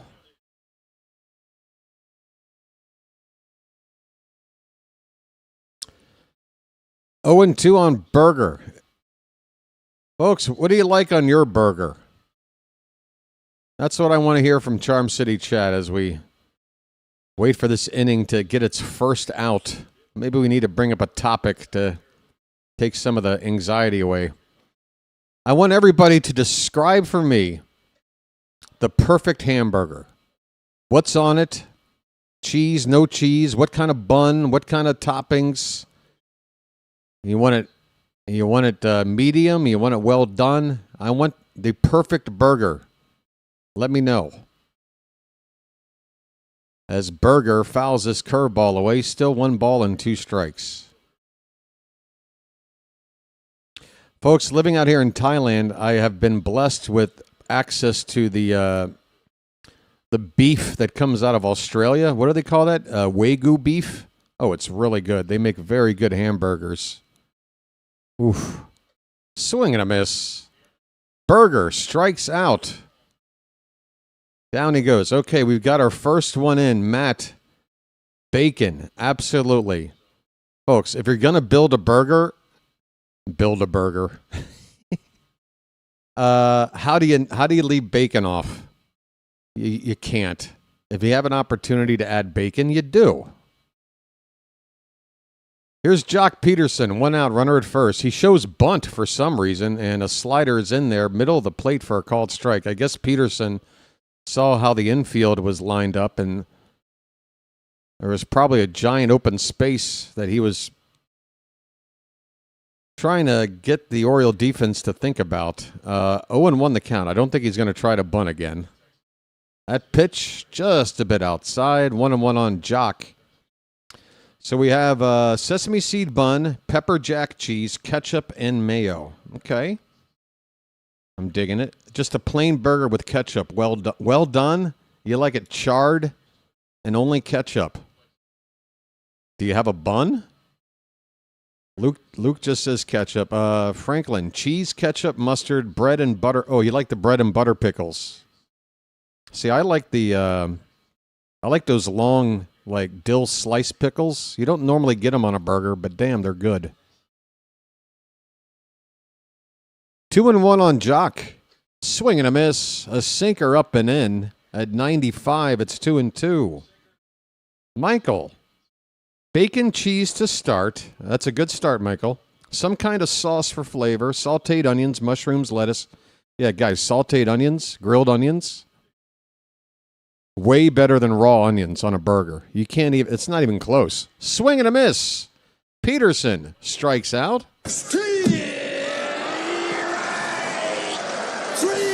Well, y'all come back now, you hear? Well, y'all come back now, you hear? All right. That is strikeout number 2 for Wolfram. 2 down in the 5th. Here is Josh Smith. He shows bunt. He pops it up. It's to third base. Blaze on the run. Throws to first. In time, a low throw. Dug out by Alonzo. And the inning is over. Smith trying to catch the Oriole defense napping with a 2-out bunt attempt, but Blaze Alexander, covering a lot of ground on the left side of the infield, made a nice play, and we took care of that bunt attempt. We go now to the bottom of the 5th. The Rangers have gotten the lead back with 2 runs here off of the reliever Grant Wolfram, but this game is only half over. 3-1 Texas going into the bottom of the 5th. Let's get back to the burgers. Texas Liberty Hank says bacon, double patty, hell yeah, double cheese, tomato, no. Folks, I don't want to upset you guys out there, but tomatoes on hamburgers are just gross. It's just gross to me. This acidic flavor, it just ruins everything. I hate tomatoes on burgers. I hate it. I usually hate raw tomato on anything that's hot. It's just the combination of it is just, but hey, you do you. Hawaiian potato bread. Now that deserves something. There you go. It's a beautiful Hawaiian potato bread. That stuff's good. I can just eat that bread just solo. Just give me a pack of that Hawaiian bread. I can eat that. What do we got? Kale. Okay, interesting. Kale on a burger. Pretzel bun for Phantom. Medium, American cheese, bacon, fried egg with runny yolk. Oh, very specific. I like it, Phantom. Not too runny, though. I don't want to take a bite and have yolk fall into my lap. Chilo likes Krabby Patties, but their recipe is a secret. Don't give it away here. All right. Well, we got some nice feedback there. Raw onions on hot dogs. Oh, not me. Not me. I like my hot dogs to be... Here's a ball hitting the center field by Cowser. Backing up is Carter. He will make the catch on the run before he gets to the track. First out on 1 pitch. Jacob DeGrom out here for the 5th inning. A 1-pitch out made by Colton Cowser. Jeremiah coming up next. We're down by 2 runs, folks. DeGrom's up to 63 pitches. I made the call that he's going to be taken out somewhere in the 70s. Maybe pitch 80. I don't think he's going into the 80s, though. So I'm hoping this is his last inning. Let's try to make him work a little bit. He's gotten ahead of Jeremiah here, 0-1. Jeremiah was the bullfrog. Charm City feels that same way about cheese that I do about tomatoes. Oh, but I can put cheese on anything. Oh, I love cheese. Where do you think all this gas comes from? This new reputation I have that I'm just a giant fart machine. I've only discovered tonight. The count is 0-2. Folks, I can't afford to have gas problems. I live in too small of an apartment. Do you think I want to smell my own farts all day? Even if I felt one, I'd probably just hold it. You feel me? Anybody want to talk about this in further detail, or? Huh? What? Hey, I didn't bring it up to begin with. Do you think I would ever bring up passing gas as a topic? I'm just addressing it. Here's a chopper. That's going to be foul, third base side. 1-2 on Jeremiah. 1 out, nobody on. We're in the bottom of the 5th. White cheddar smoked provolone. Oh, that sounds good. I love cheese. There's so many good cheeses. All right, let's be honest. It's amazing how many different flavors of cheese there are. Swing and a miss on a 1-2 slider. Jeremiah struck out on that same pitch last time. So 0 for 2 with a pair of strikeouts. And DeGrom knew exactly what to throw here. Same pitch Jeremiah struck out. That low and away slider. Unhittable. 2 down for Blaze Alexander. I do believe I'm on fire. Hold that thought in.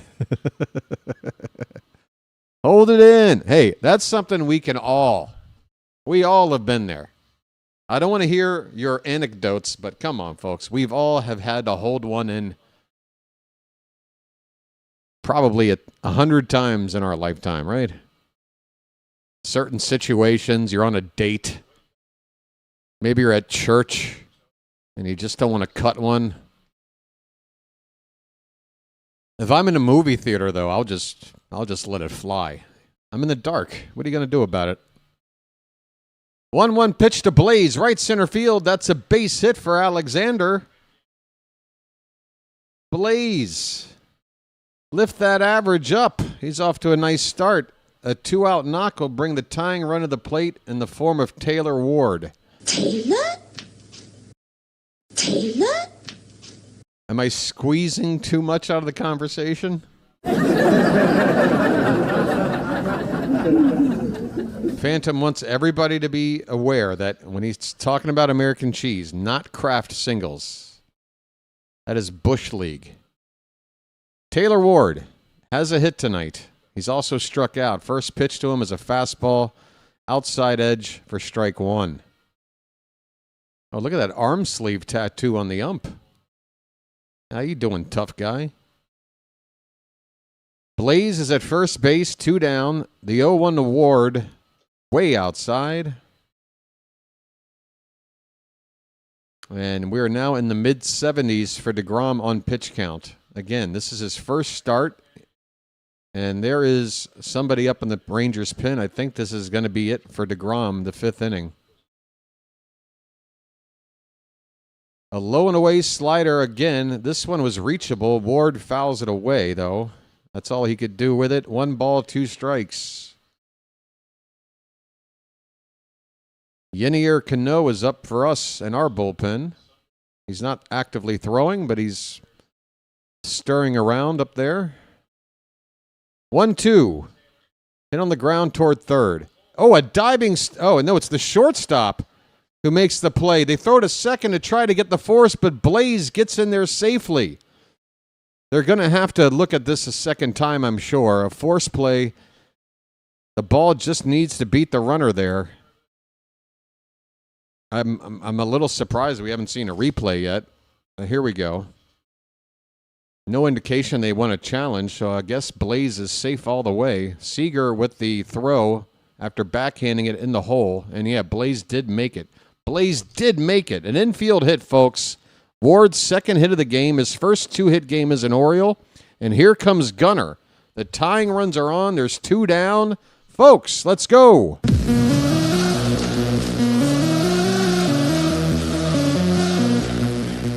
Annie, I see you over there on the vertical side sending in a super chat. It says, once again, Annie with a super chat that says, I hope I got that right. Thank you, Annie. Gunnar Henderson's waiting to step into the batter's box. Here he comes.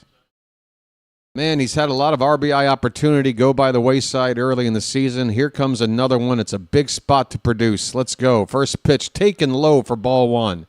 And it might be near the end of the line for DeGrom. This might be the perfect chance to either tie or get the lead here.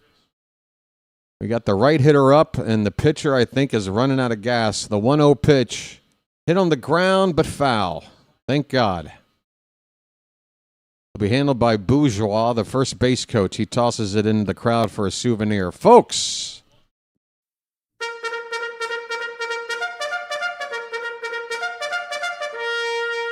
Blaze is at second. Ward is at first. 2 down. The 1-1 to Gunnar. DeGrom's pitch. Swung on. Hit to left center field. Going back. And a leaping grab. Cannot make it. That ball's off the wall. 1 run is in. Britton's waving home the next run. We have tied it back up.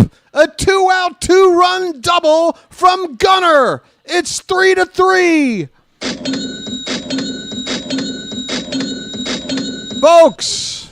Splish, splash, I was taking a bath. Come on.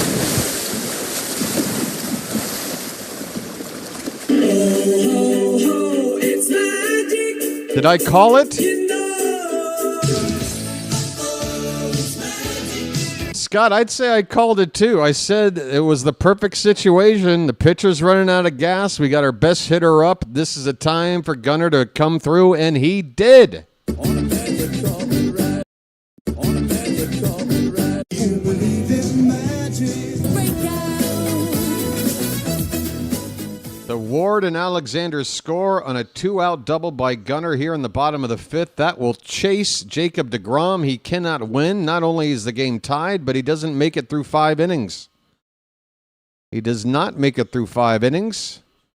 We did the job. And now it's a brand new ball game for the rest of the night. Cole Wynn, a right-hander, is going to come in to relieve DeGrom. He's made one appearance, it looks like, already on the season. He's got a couple of strikeouts. He hasn't given up a run yet. Cole Wynn out of Longmont, Colorado, will be the next pitcher here for the Rangers. We're tied at 3. Folks, how we doing on subcount? 40-20, I believe, is the next number we need to get that number to roll over. Does it still say... it still says 40-10, folks. I'm an old man. I got to look close. Hey, folks, if you're watching and you're not subscribed, what are you waiting for? This place is awesome. Free live coverage of baseball, lots of fun. We're talking about hamburgers. We're singing songs. This is how we do it here in the Charm City chat. We have fun. And we like to root our team on. By the way, if you don't know me, I'm BW. That's me. I'm the BirdWatcher, BW for short. I like baseball. I love the Orioles. And I'm here to call every frickin' game that I can. I haven't missed one yet. We're in the 3rd year of the channel. So if you want somebody you can depend on, somebody that knows a thing or two about the game, somebody that loves this team more than just about anything else in life, I'm the guy for you. Sub it up. All right, Cole Wynn is on the mound. He was in 33 games last season, had a good whip, under 1.92 whip. Swing and a miss. Pete Alonzo's up, folks. Get those polar bears up. A polar bear stirs. We got the go-ahead run in scoring position. That's Gunnar Henderson at second base. Alonzo hit a home run his last time up. His first. The 0-2, swing and a miss. Wynn comes in and strikes out Alonzo on 3 pitches to end the inning. So DeGrom's night is over. Wynn comes in to put out the flames on the inning. But the Orioles tie it back up. A big, clutch, 2-out, 2-run double off the bat of Gunnar Henderson. We got a brand new ball game. We're tied at 3 going into the 6th inning. All right. Let's go. Folks, I think right about now is a good time for me to get up and move around, get the blood flowing, you feel me? So I'll be back. Don't go far. Don't go far. Okay? And, yeah, like and subscribe, please. Whoops. Wrong button.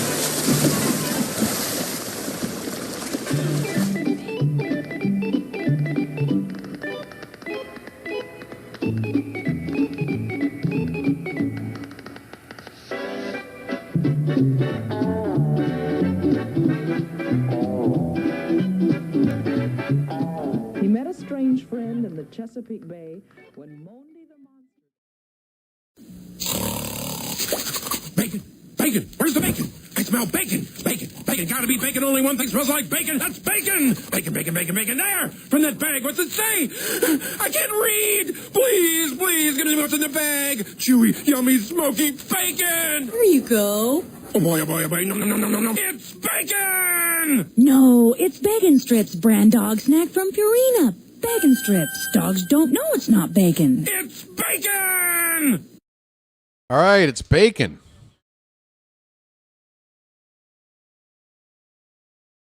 Folks, I'm just getting a few bites of food in. I'll be on the screen in just a moment.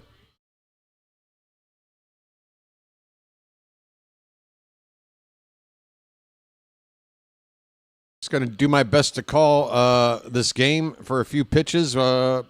between pitches, taking bites. Oh no, this display has gone wonky again. It's done it too many times tonight. Quit bouncing around, display. Just stay right where you are, please. All right, it's Ynier Cano. Wolfram's night is over. Cano, the right-hander, on for the Orioles. First pitch breaks off the plate outside for ball one to Danny Jansen. Jansen's 2 for 2.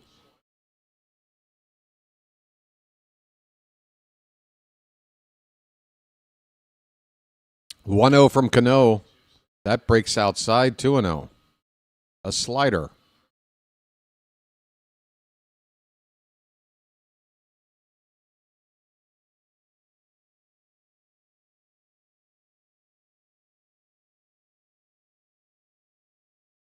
Two-0 hit on the ground to third base. Blaze will scoop it up, throws across in time. Nice strong throw for out number one.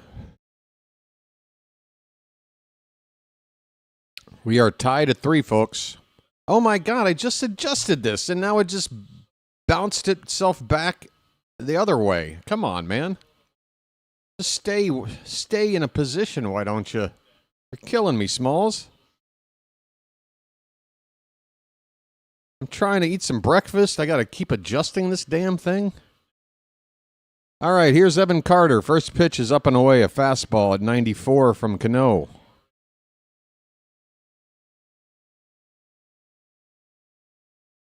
I'll be back on the air in a few more bites. That ball's hit out to right center field. It's going to get into the gap and bounce up against the wall. Hurry up and get that ball in. Carter's quick. He's in the second with a stand-up, one-out double. The Rangers have the go-ahead run in scoring position in the top of the sixth with one out. Extra base hit off of Cano.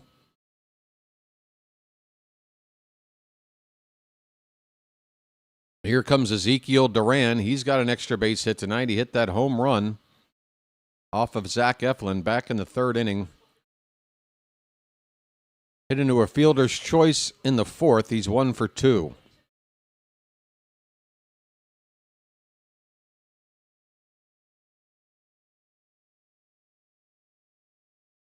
Cano's first pitch is in there for a strike, a sinker at 95.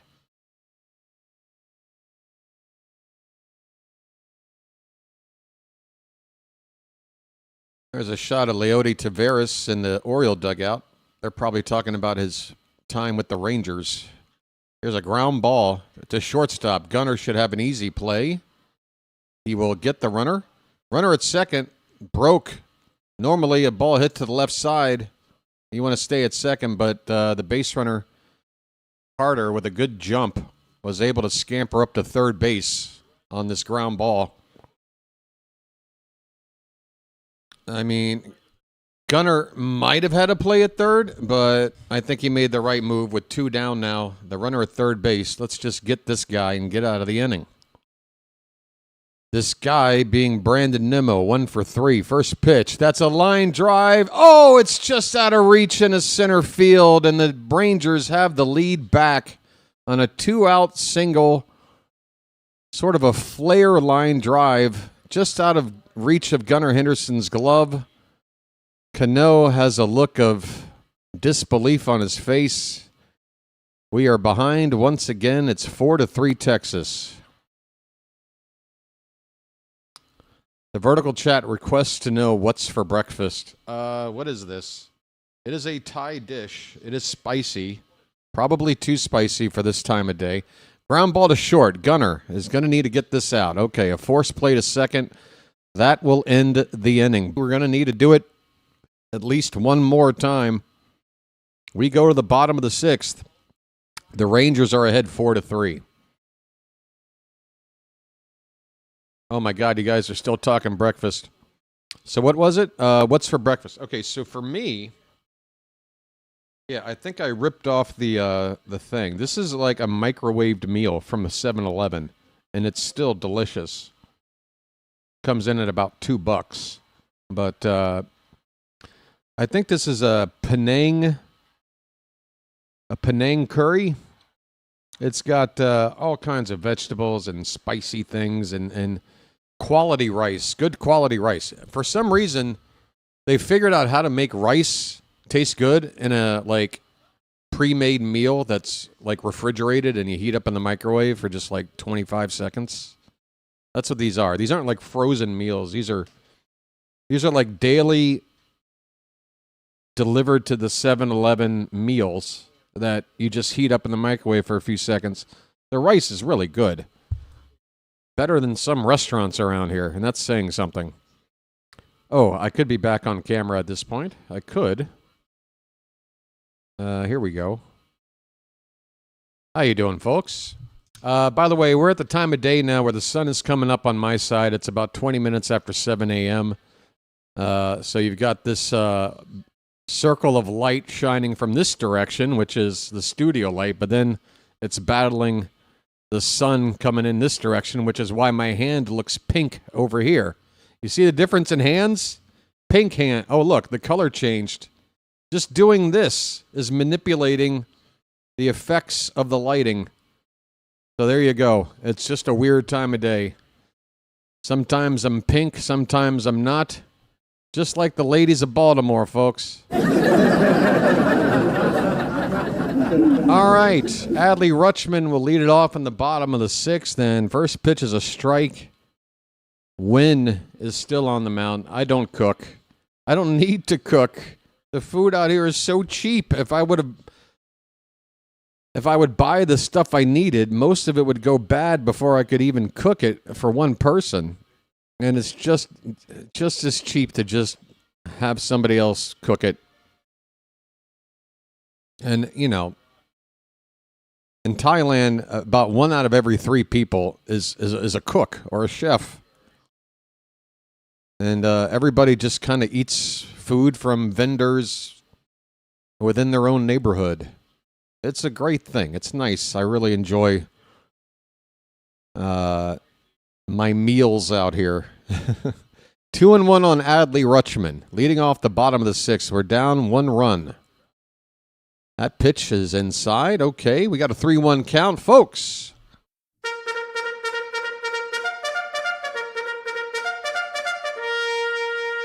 Oh, yeah, Phantom. Whoops. Phantom, yeah, like you're saying, that's kind of the deal. Like, they know what they're doing. And Thai people, they're not going to eat garbage like frozen bad rice or something. Rutschman draws ball 4, folks. I'm walking here. Just another reason why I wouldn't mind seeing him bat leadoff, at least for a spell, just to give it a look. Rutschman leads the team in extra base hits here in the early going. Also now draws a leadoff walk here in the sixth. Here's Basayo. First pitch swinging. He goes out of the zone and hits a pop-up. You should be slouching, Sammy. What are you doing? A terrible at-bat right there after what you did the last time up. Come on, Sammy. I know you're a young kid, but you got to do better. We're down a run. Nobody out. Tying run at first. That was not helpful, dude. Sammy. He just... God, it's like he's playing a video game. He's like, I'm just going to swing at whatever the first pitch is. It was a bad pitch. He could reach it because he's a good hitter. But you're not going to do anything with that pitch ever, except making out. 0-1 on Tyler O'Neill. Sorry for the tough love, Sammy. You're going to be great. I know you're going to be great. 0-1 on O'Neill. Popped up. This will be the second out, unless there's confusion on the infield. Seager is going to make the catch. Shortstop without number 2. O'Neill goes quietly. Anthony Nunez is throwing in the Oriole bullpen. He's my bet to come in next. Yermil Geraldo is another option. He's getting loose.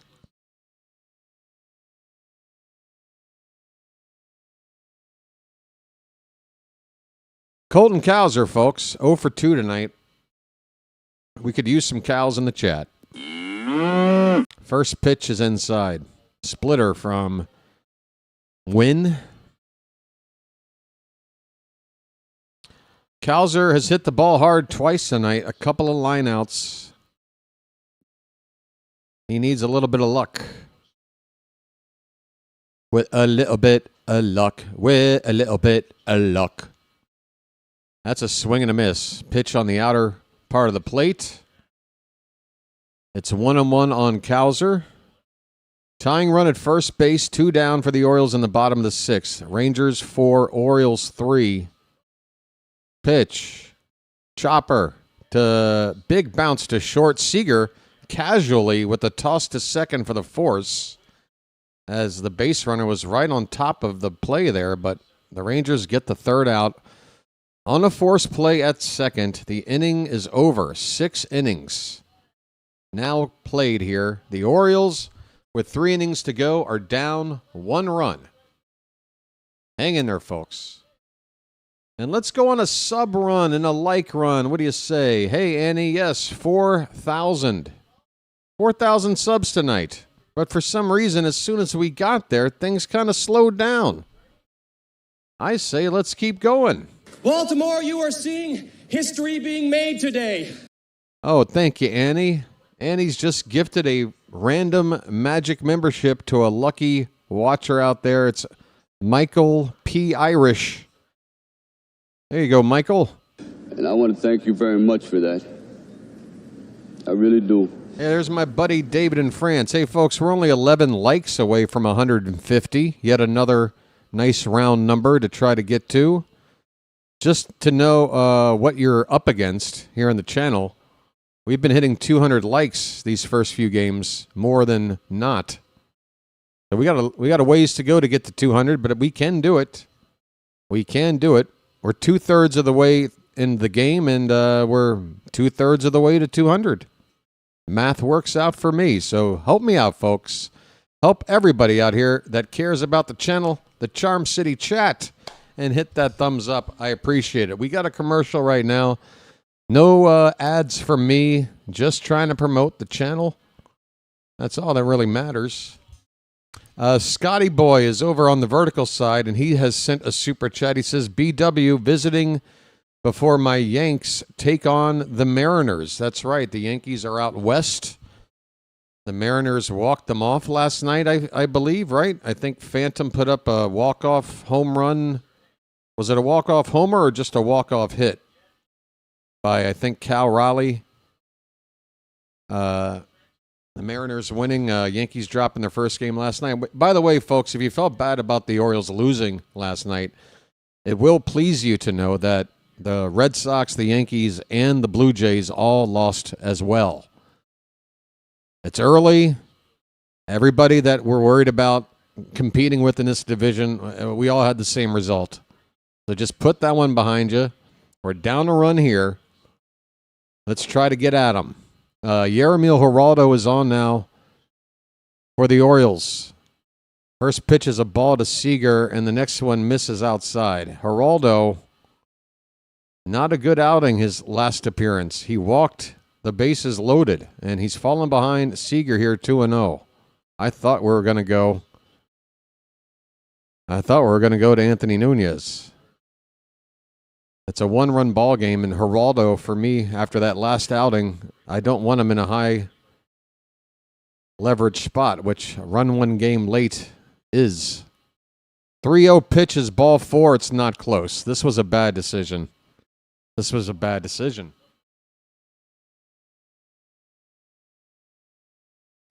decision by Craig Albanese. He got both guys up for a reason. I'm not sure what reason would have made him go with Nunez instead, but obviously he felt better about going with Geraldo. Here's Jake Berger. And this pitch is in the zone finally. It's fouled away. 0-1 on Berger.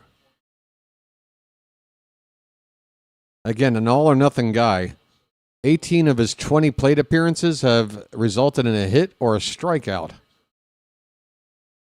Tonight he's been held at bay, 0 for 3. Here's a foul ball.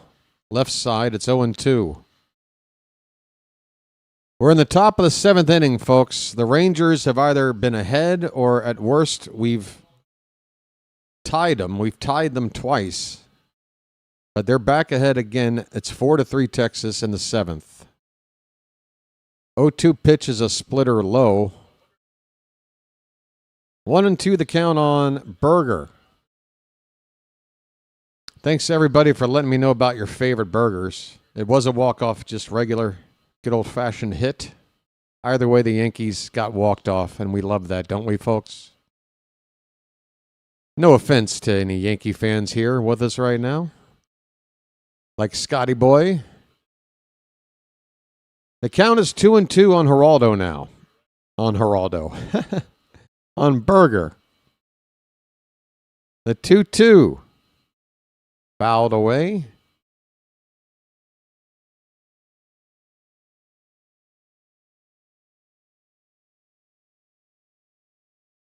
Burger's got a nice thick beard rocking there, kind of like the one I'm trying to grow back. I've kind of gone back to wanting to grow a big bushy beard again instead of.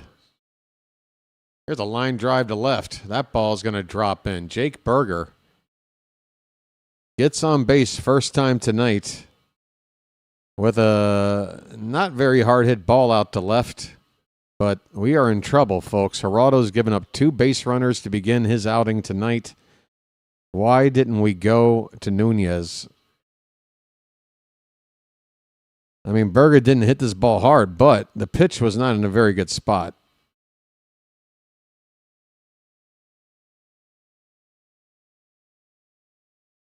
Here's Jock Peterson. This is really a dangerous spot. He does crush righties. First pitch is low.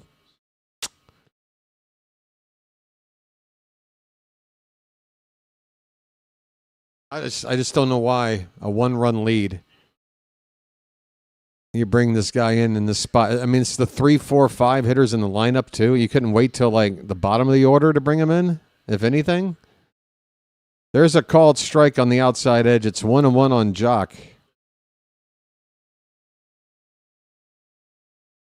Swing and a miss. All right, 2 strikes. There's a split finger pitch. All right. We got a swing and miss from Geraldo.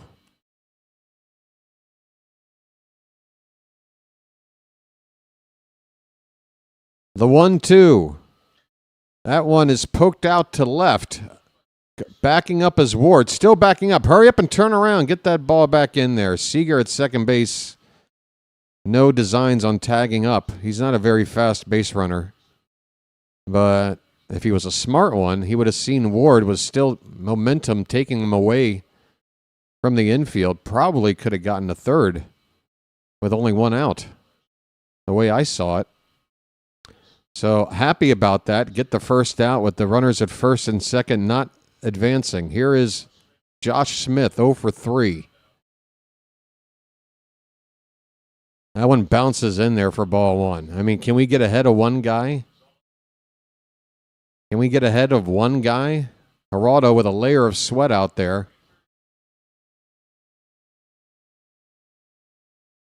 Why do I get the feeling it's not that hot right now at the ballpark? The 1-0 pitch. That one bounces in. What is the temperature right now out there? Oh, it is in the upper 70s at night. Wow, okay. Never mind. Did not realize you guys were having such warm weather at night already. Amazing. It's still March. It's 2-0 on Josh Smith. Pitch. That's not close. 3-0. Do we have Nunez still available to replace Geraldo? You got to think about it if he can't get Smith out here. Pitch. There's a strike. Middle of the plate, but top of the zone.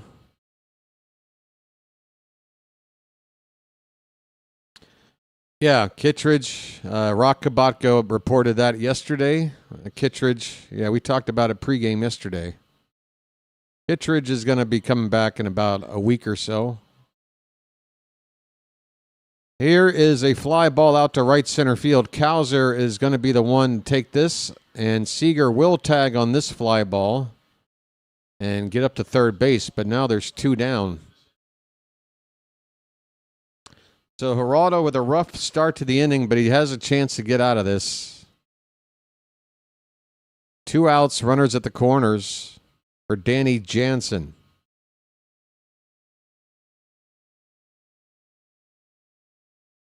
Jansen's got a multi-hit game going already tonight, 2 for 3.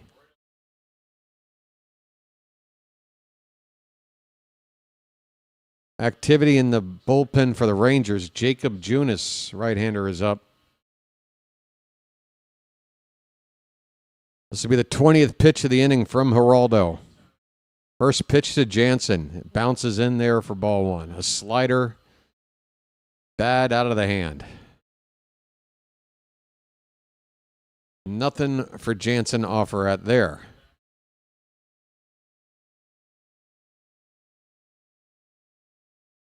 1-0. Geraldo chomping on whatever gum he's got. There's a strike, a slider.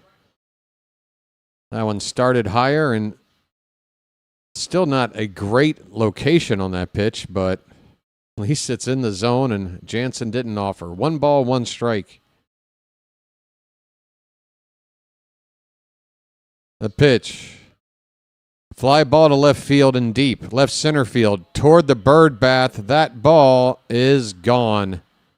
That ball is 1 row past Mr. Splash. And Yermil Geraldo has shit the bed tonight. Why did you bring him in, Craig? Big buck, stop it all. That was a backbreaker, a 3-run homer with 2 down. Off the bat of Danny Jansen, 3rd hit of the night, and that one was poked. That one just gets out when we had Baltimore a couple of years ago. Geraldo, his head's hanging after that pitch, and it should be. Here's Evan Carter. 7-3 Rangers. Orioles are going to have to do something special to get a win here tonight. If they don't, they're going to have to win tomorrow to avoid getting swept at home. They have the right matchup on the mound they want. Here's a shallow fly ball to center field. Colton Cowser will come in and make the catch. The inning is over, folks. There's nothing worse than getting to a 7th inning stretch after experiencing an inning like that. But unfortunately, that's the situation. It is the 7th inning stretch. So after what we just witnessed, you'll have to understand why I'm going to do a more muted version of our little tradition here. Okay? I think Charm City was asking that I actually sing along like John Denver. Not tonight. Not the way this game has gone. I don't think this is the right mood for a sing-along for this 7th inning stretch. But maybe another night there, okay there, Charm City? I hope you're having a good time with the game. But, folks, we do have a tradition. We are not going to stop tonight. I would ask that you folks in the chat right now, let's do it. It's time to throw some cakes on the griddle. Thank God I'm a country boy. Thank God I'm a country boy. It's stretch time here in Baltimore. We're down by 4, but we've been down by 4 before and won already this season. Thank God I'm a country boy. Thank God I'm a country boy. Thank God I'm a country boy. Yeah, they scored a few runs in that past inning. Why can't we? Thank God I'm a country boy. Thank God I'm a country boy. Oh, there we go. Somebody passed me a bottle of syrup. The chat is filled with cake. Thank God I'm a country boy. Cakes of the pan variety. Cakes of the birthday variety. Thank God I'm a country boy. All right. Folks, I'm getting pinker by the minute. I might have to adjust this camera. Look at the sight of me. What the hell? I look like a mess. You know what we need anyway? We need the frickin' hat. Maybe that'll help block some of my face. Hey, here's a fly ball to left center field. Coming in is Langford to make the catch. Wyatt Langford retires Jeremiah. One quick out here in the 7th. Jacob Junis is the new pitcher for the Rangers, and we've made another one pitch out. Now, see, this is the Orioles not hitting well, making one pitch outs. Basayo's done it a couple of times tonight. His last time up, he needed to have a good at-bat. He did not. Jeremiah makes a lazy fly ball out here to start this inning on one pitch. That's what you don't want to see. So Anthony Nunez is back up in the bullpen.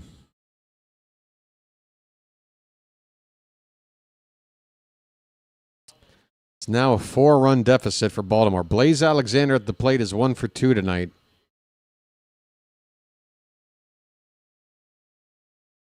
Let's see what this can do. Swing and a miss. Down goes Blaze on 3 pitches. Good morning, good afternoon, and good night. Folks, we're 1 like away from 150. I know you're not liking, if you're an Oriole fan right now, what you're watching or listening to, for that matter. By the way, now I look normal again. That helped. Nope. It's battling. The sun is battling the artificial light right now. Here is Ward. He's got a 2-hit night tonight. So if we're looking at another loss tonight, if we're looking for a positive, Taylor Ward has got a couple of hits tonight so far. This pitch on 0-1 is high from Junis. 1 ball and 1 strike. Hey, KPK, how you doing? We're over 150. Thanks, folks. And I want to thank you very much for that. I really do. We're over 150. I think we can get a couple more subscribers to get to 4020 tonight. It's almost like 420, folks. Everybody loves 420. What about 4020? That's kind of close. I've got to have some kind of button around here that kind of references pot, right? 1-2 pitch, fouled away. 1 and 2 on Ward, 2 down, nobody on, bottom of the 7th. This is great iced tea. No, that doesn't really do it. How do I talk about 4020? I'm up all night to get lucky. No? That sounds like a fun night. Got Bush. We've got Bush. That sounds like another good night. 1 and 2 on Ward, folks. 1 and 2. The pitch. A line drive into right field. It's the 3rd hit of the night for Taylor Ward. Okay. And Gunner's going to get a chance to do something here. 1 swing can cut this lead in half. Don't goo anywhere. His name's Gunner and he's dating my mom. Come on.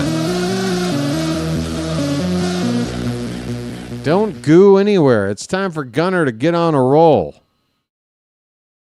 Let's get on a roll right now. We've been talking about burgers tonight. Gunner's going to challenge this pitch. I love it. He didn't hesitate. Let's see if he's right. A changeup. If it caught the plate, it was low. And it is low. Gunner, get some. Great success. Great success. Gunner gets strike 1 overturned to ball 1. Still 2 challenges. 1-0 pitch. That one's caught a strike. Gunner, you could tell, was thinking about it and said, no, that one I think was better. And he's right. That one was right on the edge. 1 ball, 1 strike. Orioles 8 for 10 in challenging so far. Swing and a miss. A lot of those challenges came in one game. That final game against the Twins. First start from Shane Boz. ABS helping us out. Here's the 1-2, low and into Gunner. 2 balls, 2 strikes. Come on, folks. We need a big hit.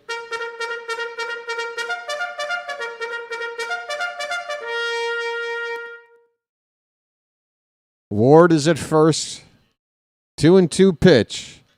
That's an inside-out swing. It's a little What do you call that? That ball has some English. A ball to third base is going to be flipped to second for a force play to end the inning. A cue shot, I think, is the appropriate term for a ball hit like that. A cue shot over to third base. And that's going to end the inning. Unfortunately, the Orioles come up with nothing in the inning. Gunnar, another RBI spot. Well, not really an RBI spot. Runner at first, 2 down. Feels like an RBI spot for Gunnar anytime somebody's on base. There's 2 innings left to play, folks. We're down by 4. It's going to be difficult to come back here. Yeah, I'm going to go cue shot, Michael. A squibber. Yeah, we can go squibber. I'll give it a squibber. Folks, don't you love baseball terminology in general? I mean, it really is its own language. To the, to the unindoctored, we must sound like just aliens. Indoctrinated, I think I meant to say. To the unindoctrinated, we must sound like aliens, right?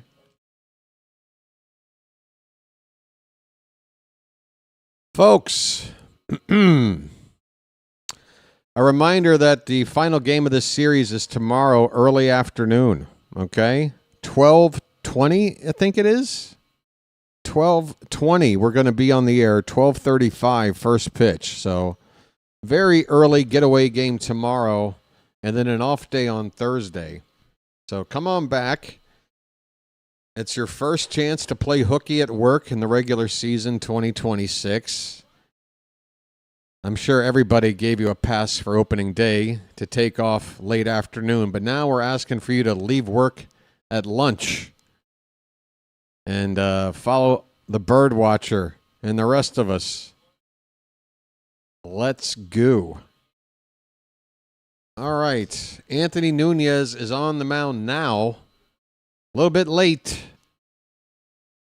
Should have came on the previous inning in my humble view. First pitch is a called strike to Duran. It's going to be the 9-1-2 batters for the Rangers. And Duran 1 for 3 with that solo home run that started the scoring way back in the 3rd inning. Uninitiated? What did I say? I don't know. All right, I blew it. My vocabulary just went down the tubes. A synapse didn't go off in my brain. I don't know. Indoctrined, I don't think is a word. It's uninitiated. Swing and a miss. Look at that from Nunez. You could have had that last inning facing the 3-4-5 batters, Craig. What the hell, dude? You know these pitchers better than me. Why did you go to Geraldo in that spot? A 1-run game? We walked 3 guys last time out. He looked terrible. After that, you wait for a spot to bring him in when you're either up by 4 or down by 3 or more or something like that. Not a 1-run ball game. No.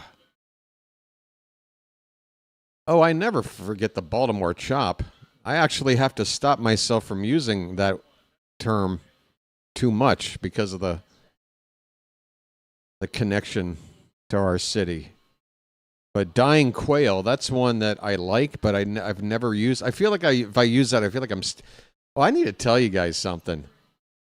I need to let you guys in on a little secret, but unfortunately, I can't give you the full story. But there's another YouTube play-by-play guy out there that I heard call a baseball game yesterday. And I felt so embarrassed for him because he is stealing. He is stealing John Sterling's call. The voice of the Yankees, John Sterling, forever. If you've ever heard John Sterling call a game, you know exactly what he says before a pitch comes in. And I'll demonstrate it for you in a second. The count is 0-2 on Brandon Nimmo. And this ball is hit up the middle. It's going to be handled by Henderson on the second base side of the bag. Over to first in time, 2 away. All right, so yeah, if you're familiar with John Sterling, and you ever listen to him call a baseball game, this is what he sounds like right before a pitch comes in. He goes, the pitch. He like holds on the word the. It's the pitch. That's exactly what he does. The pitch. Every time. It's a signature John Sterling. That's how he says it. And my man on his YouTube channel is calling pitches the exact same way. You want to talk about cringe. We had our buddy in here earlier talking about how cringe I was. Man, you can't just straight steal other people's, like come up with your own style, right? I love to listen to the greats and learn from them, but I'm not trying to copy anybody. Here's a ground ball by Langford to third base. Blaze goes to first in time, and the inning is over. 3 up, 3 down from Nunez. You could have had that the last inning. This could be a one-run game right now, Albanez. I'm not going to let it down. You had your choice of the two, and you made the wrong choice tonight. I'm sorry, but you did. Anybody else feel differently about it? Let me know. I'll fight you to the death. We are going now into the 8th inning here. Bottom of the 8th. We've got 6 more outs to play with, folks. Down by 4. Hey, Phantom's reporting that Jackson Holliday just got his first hit in RBI since starting his rehab assignment. That is good news as well. Holliday had been hitless in the opening series for Norfolk. And, need to get him up to speed before we call him up.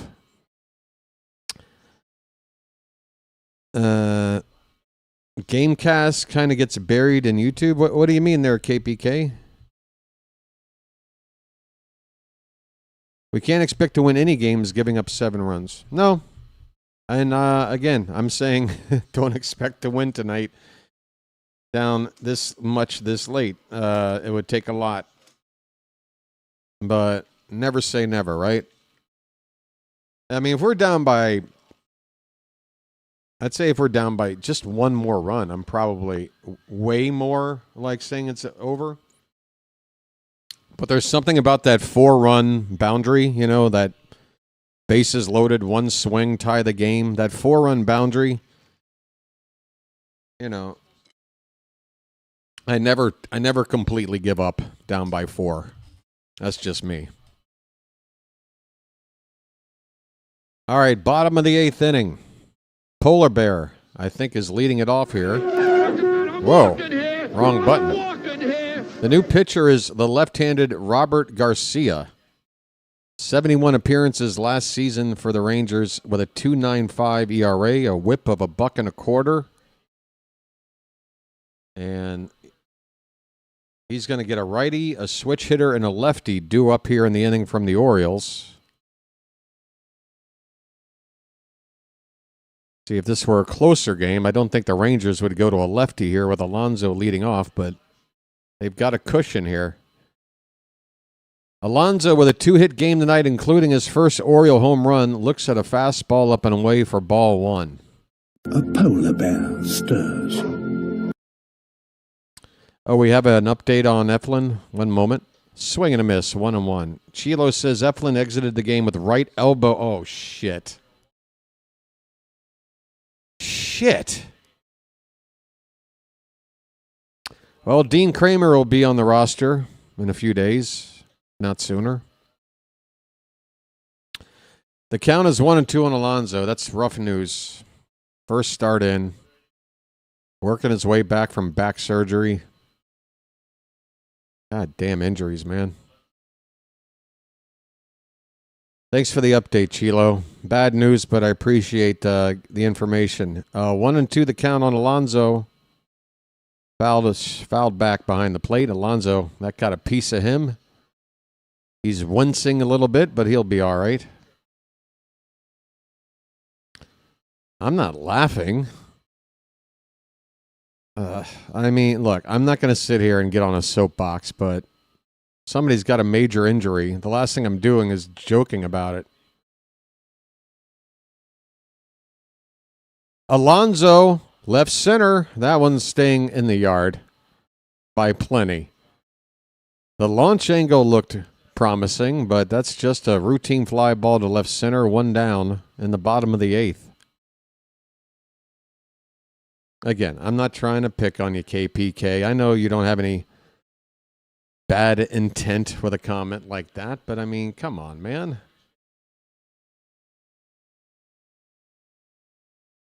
Again, Cody Ponce for the Blue Jays last night. ACL just got ripped to shreds.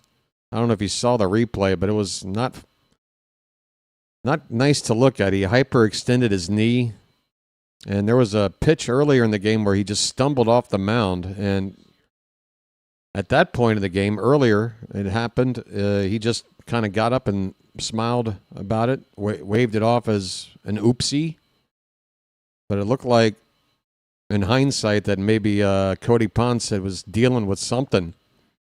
And it was just a matter of time before his knee was going to give out like it did. And that was his first start for the Blue Jays. He's probably going to be out a long time. Oh, it's a sad lap. Here's a line drive to left. It's hit hard by Rutschman, but no luck. Right to Langford in left field for the second out. I mean, that was probably 100 miles an hour off the bat, I'd guess. But no luck for Rutschman. 2 down. We're 4 outs away from losing with 4 runs to make up. And here's Basayo. I just want to see him have a good at-bat. If you swing at one pitch, he turns away from a first pitch that lands middle of the zone. Sammy, you need to just hit the reset button, dude. You're in your own head right now. I can tell. Just relax, all right? There's 2 down, nobody on. Just have a good at-bat.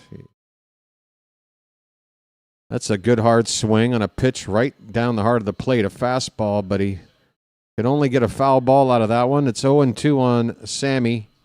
Come on, buddy. Sammy.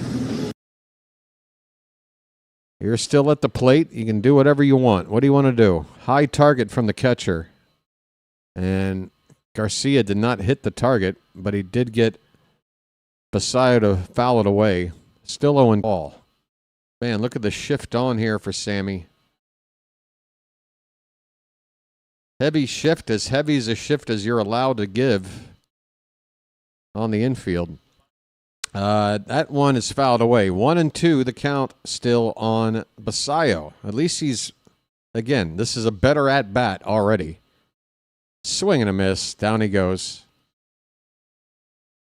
But I still contend at least it was a better at-bat for Sammy, despite the strikeout. That'll end the inning, folks. Our chances have gotten even less, even smaller of a comeback. Down 4 going into the 9th. Rangers 7, Orioles 3. The Orioles are in danger of their first losing streak of the season.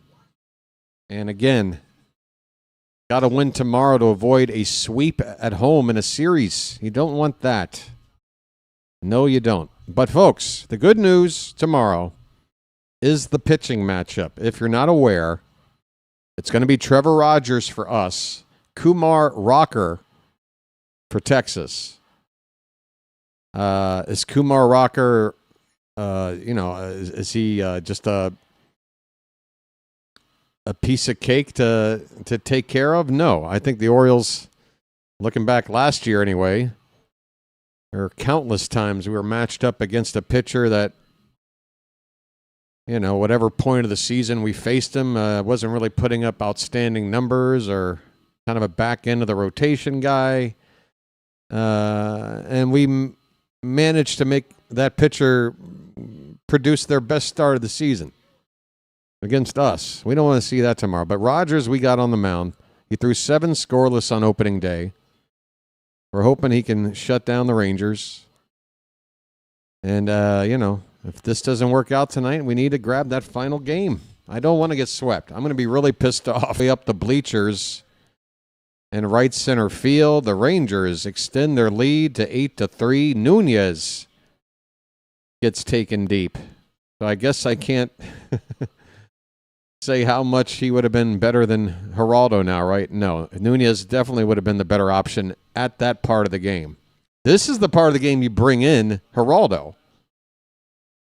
You feel me? It should have been Nunez for the 7th and 8th, and then Geraldo, if it got out of hand, for the 9th to, clean it up.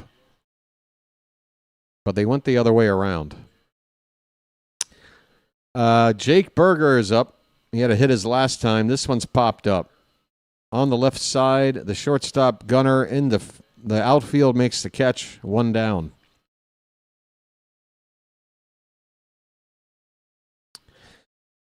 Yep. Now we are out of that grand slam range. And, my idea of a epic comeback is fading away quickly. Jock Peterson, 0 for 3 tonight. Takes high for ball 1. Hey, folks, we did get to 40-20 now on the subs. 40-20, folks. I tell you what, how about you burn one for me tonight? I used to be able to smoke weed over here. It was legal in Thailand for like 2 years. And then, what was it? Almost a year ago now, they decided, nah, we need to just go ahead and take that off the market again. Kumar Rocker, who's scheduled to pitch tomorrow, is up in the pen right now for the Rangers. Maybe they've got a different plan for tomorrow. Or maybe he's just getting in some kind of side session. I don't know. But normally, not the night before you pitch the next afternoon, you would see this. Here's a pop-up into foul ground. Blaze has space. He makes the catch on the warning track there. Third base side, 2 down here in the top of the 9th. So Nunez, if he clears this 9th inning and gives up that 1 run, that'll make 4 innings of work early in the season with 1 run. That's what, a 2.25 ERA? That's perfectly fine. If he's going to give up 1 run every 4 innings of work. We have a challenge here late. Texas has yet to use a challenge tonight, I believe. Josh Smith doesn't think this is a strike. And he's wrong. That ball does hit the bottom of the zone. In fact, more than half of the baseball is in the zone. So not a good call there by Smith, although with 2 challenges left in the 9th inning, I guess he felt that was one worth trying. Line drive, base hit in the right field. It doesn't matter. Smith gets on base with a hard hit single to right. 105 off the bat there. Yeah, folks, please join me tomorrow for the first game of April, or as I like to call it, April Doug's Day. Please join me. Please join me tomorrow afternoon, and let's celebrate April Doug's Day together. Danny Jansen, who's had a big night. 3 hits, including a big home run ball his last time up. A 3-run bomb that put this one out of reach, it would seem. The 0-1, swing and a miss. Nice sweeper there from Nunez. Good late movement. Got up there at 86 on a sweeper. That's high velocity for a pitch like that.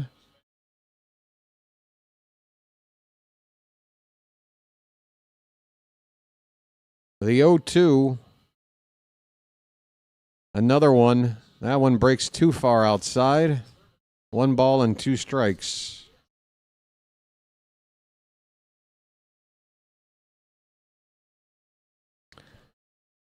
Hang in there, folks. Believe me, my channel's probably going to suffer if the Orioles, get under 500 more than a game like they are going to be tonight without a comeback. Here's a strikeout. Nunez's night is over. He gets a strikeout. 3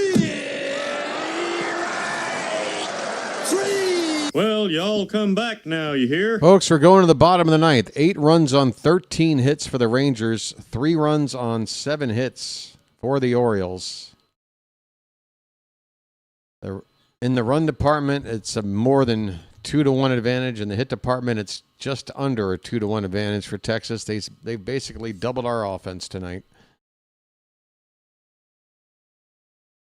Both teams have used 4 relievers. Neither starter was able to go 5 innings. Eflin came out of the game, folks, that might have showed up late. Sorry to show up late to a game that is not in a good spot. Not only have you showed up for that, you might not have heard that Zach Eflin had to be removed from the game with an elbow problem. It happened on, what was it? The first pitch to, I believe, the second at bat for Ezekiel Duran. I think he had gotten 1 out and, no, 2 outs. There were 2 down in the 4th inning.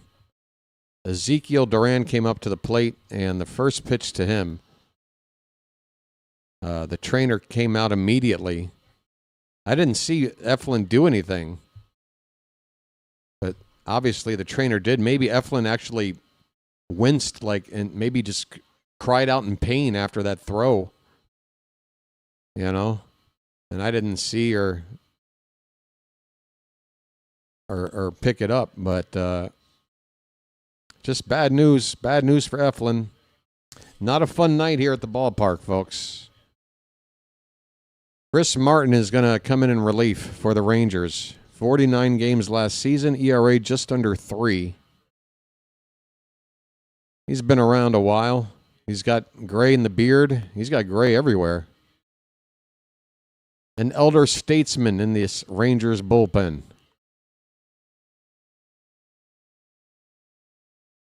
Also the front man for Coldplay, if I'm not mistaken. Or is that somebody else? Overabundance of caution? I don't know. They didn't even let him throw a warm-up pitch. I don't know.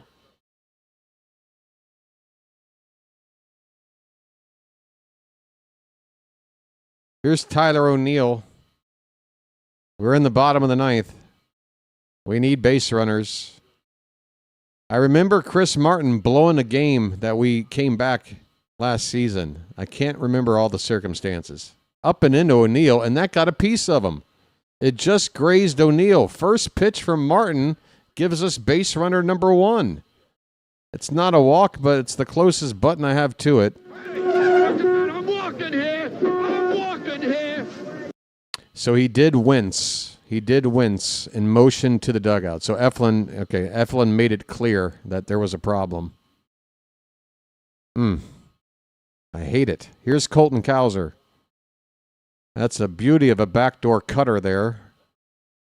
Just catching the outside corner for strike 1. Cowser's 0 for 3. Folks. Pitch. Foul back, 0-2.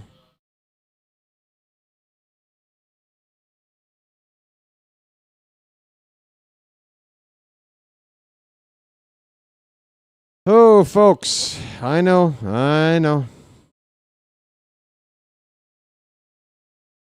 Hang in there. If we don't win tonight, hang in there.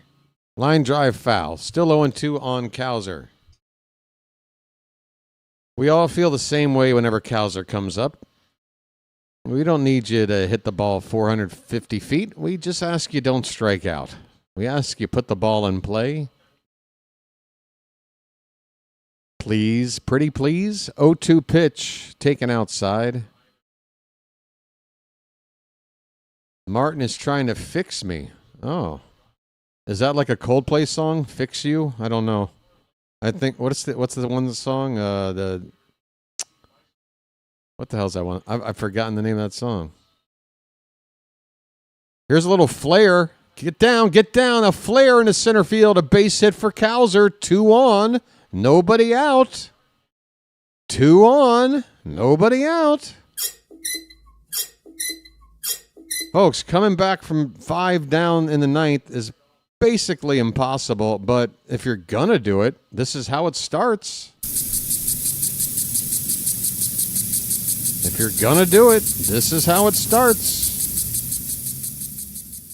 Jeremiah Jackson. Jeremiah was a bullfrog. Oh, Alonzo's got his Raleigh cap on. He looks great. He looks like a Oriole bird with a giant... line drive to right center field. Into the alleyway, but caught out there on the run by Nimmo.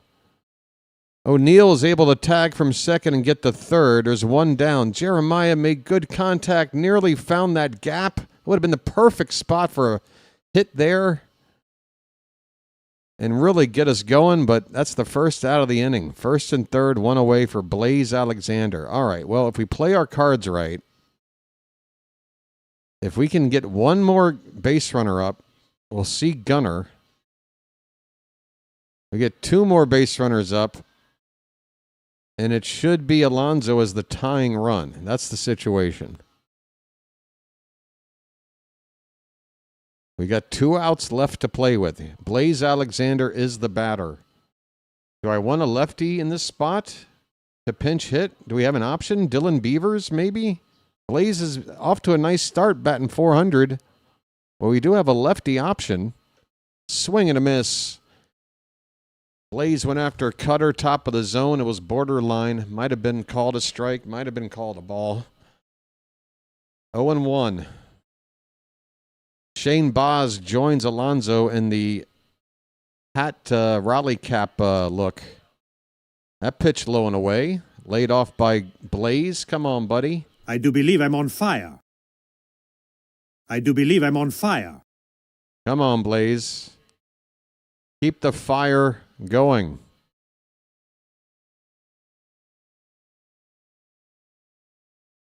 One pitch is fouled away. 1 ball, 2 strikes. O'Neill is at third base. Cowser at first.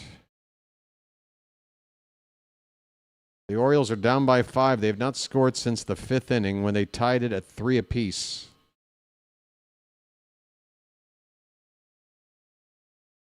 One and 2 from Martin. Oh, Blaze went around 3/4. He strikes out on a fastball up. He got tied up. 2 down, folks. We are running out of time. This is it. 1 out left. And we need a couple more base runners. Taylor Ward has got a 3-hit night already. His average has gone up big time. It's up to 263 with the 3-hit night. First pitch cutter, a strike.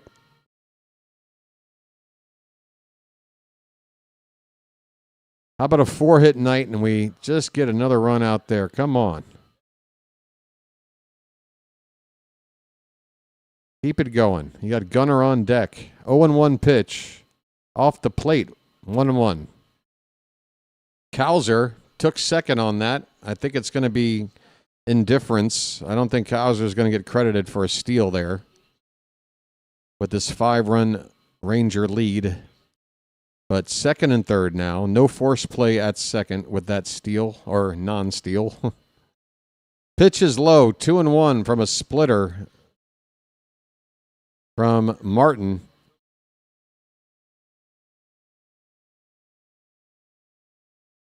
Come on, Charm City chat. Franklin's praying.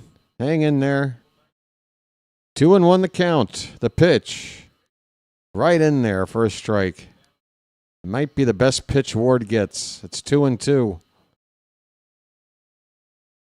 1 strike from our first losing streak of the season. We need a miracle. The 2-2. He lays off low. Full count. Full count. 1 more bugle.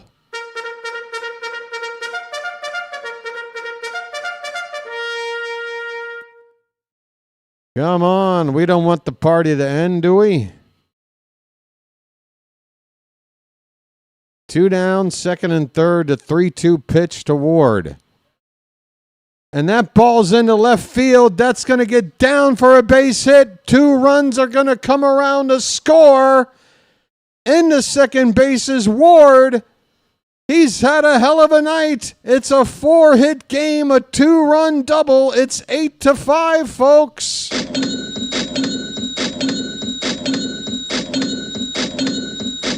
Folks. It's magic. You know. It's magic. A 4-hit night from Ward. He has had his coming out party. Average now sits at 300 after he started the season like, what was it, like 0 for 10, 0 for 12? Now he's a 300 hitter. This is why you can't judge too much this soon. Doesn't mean we're going to come back to win. We still have a lot to do. Gunnar needs to get on base for Pete. Pete is the tying run. Gunnar's got to know that. Just get on base any which way you can. Folks, don't goo anywhere. His name's Gunnar and he's dating my mom. Come on.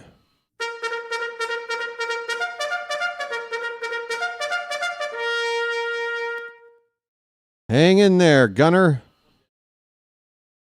First pitch from Martin. On the outside edge, a backdoor cutter, perfectly spotted for strike 1. Gunnar had every right to not try to tackle that pitch.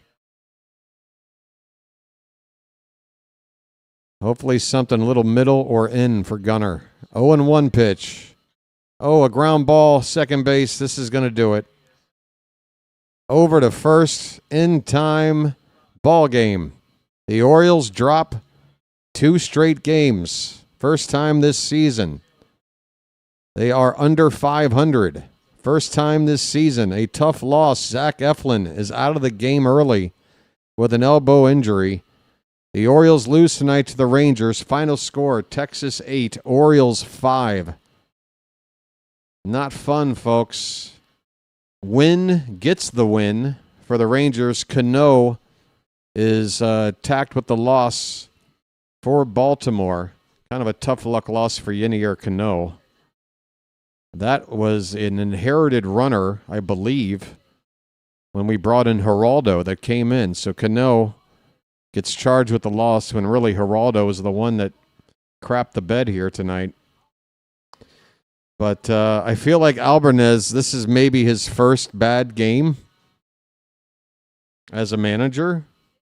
Nobody pinch hit tonight. There was a chance to, I feel, pinch hit for Blaze there. For a left-handed bat. I know Ward came on and got on after him, but I mean, that would have been one extra base runner out there. Blaze struck out in the 9th. I feel like we should have gone to Beavers in that spot. And then the whole situation, once we saw that Geraldo didn't have it. I'm sorry.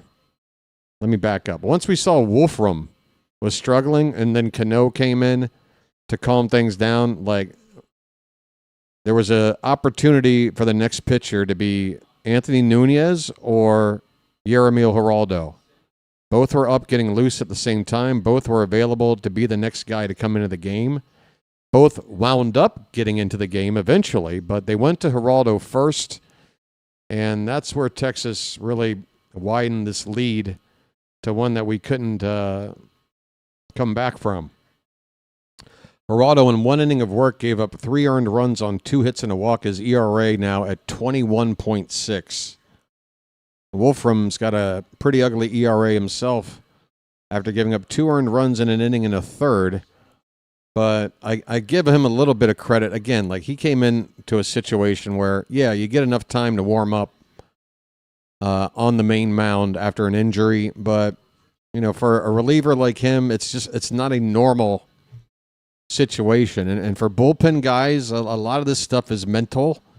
The preparation, the timing and everything, it's when it's just a little bit off. I'm not saying it gives Wolfram a free pass to give up 2 runs in an inning and a third. I just think that maybe people shouldn't be too worried about Wolfram in general. after his performance tonight. That wasn't very good. He just kind of came into a tough situation there. Yeah. Again, we have to say it was a good night for Taylor Ward and Pete Alonzo and the top 3 guys in the order altogether. When we added up, they went 7 for 14. Top 3 guys in the lineup tonight. But unfortunately, from batters 4 through 9, things got pretty thin. Just 2 hits combined between batters 4 through 9. So when are we going to get it all working? We've had a couple of games where it's the bottom of the order doing stuff, top of the order not helping out, and now a game like tonight where the roles are reversed. You would expect the top of the order to carry the heavy load here for this lineup, but we needed a little help there at the bottom, and let me add it up for you. Adley, Sammy, O'Neill combined to go 0 for 10. Jeremiah made it 0 for 14. Cowser and Blaze had 1 hit apiece. That makes it 2 for 22 from batters 4 through 9 in the lineup tonight. The offense did manage to put up 5 runs on the board, but 2 of them were late, and considering the final score, some people are probably going to look at it as garbage time runs. But, we had to go up against DeGrom tonight. DeGrom, 79 pitches. I said he wouldn't throw 80 or more. I just barely got that called right. He got 7 strikeouts, but he did give up 6 hits, including a home run ball. He didn't walk anybody, though. He's still got good command. But the bullpen, other than Martin there in the 9th inning, the bullpen is really what helped out the Rangers tonight. Wynn, Junis, and Garcia went a combined 3 1/3 scoreless innings there. Between the last out of the 5th and the start of the 9th inning. They shut the Orioles down. Right. What else? What else is there to make note of? Again, Basayo, 0 for 4 tonight. I don't want to see him look like that at the plate. I don't know what he had on his mind tonight, but just didn't really look like a guy trying to have good at-bats. Just kind of with that video game mentality that these young kids seem to have, where they feel like they can just go up there and whatever their first pitch is, swing at it with all your might, and it's going to wind up to be a good result. Well, it wasn't. Not for Sammy tonight. 0 for 4. Couple of first pitch outs, pop-ups. Yeah, that's pretty much my analysis of this one, folks. If you want to get an early look at the batting averages, Ward, again, is at 300. Gunner's at 190. 1 for 5 tonight. Alonzo's doing well, 316. Adley's at 286. Sammy's only at 143. O'Neill's only at 143. Cowser, believe it or not, is at 300. Jeremiah at 250, and Blaze is doing fine at 364. So, yeah, this lineup isn't, a barren desert of no offense, okay? It's not running on all cylinders right now. It's not a well-oiled offense. It's kind of, inconsistent at best, I'd say. But we're starting to see the home run ball a little bit more now. Did we have 2 tonight or just the 1? Alonzo homered, and, Alonzo the only home run tonight. But he got his first. Gunner's got his first last night. And, as we get into the summer, we're going to see more and more home runs, I'm sure. Just hope the opposing team doesn't match or better us in that department. But, yeah, that pretty much wraps up the call on this one. The Rangers, by the way, improved to 4-1. And keep in mind, the Rangers started the season on the road in Philly, just north of here. They were in South Philly to open up the season. They took 2 out of 3 against the Phillies. The Phillies are expected to be one of the, top 3 teams in the National League this year. And Rangers went into their house and took that series. And they're looking to take it. They've already taken 2 here. They've already won this series. They're 4-1. We are 2-3. Hey, Melanie Newman, I can see a little bit of the cleavage tonight. Thank you, Melanie. If that zipper could just make its way just another inch. All right, Melanie, here's the deal. If for every consecutive loss, if we go on a losing streak, the zipper's got to go down a half an inch. All right? Palmer, you're fine. Keep your pullover zipped up. You're fine.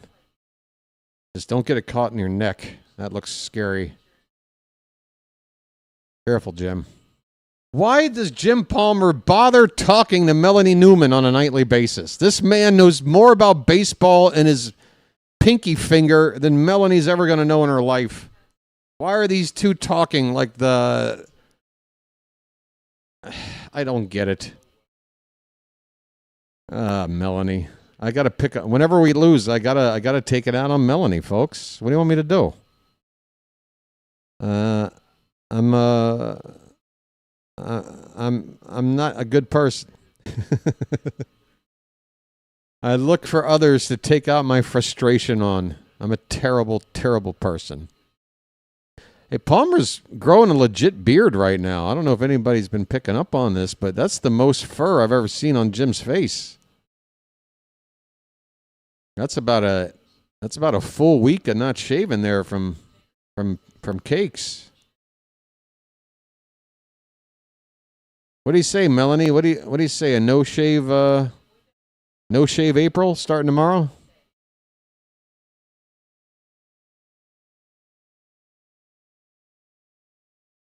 Great banter, Melanie. Great banter. It really takes the edge off the loss. Thanks so much for your charming personality. All right, folks. It looks like that's going to wrap it up here tonight. Final score, Rangers 8, Orioles 5.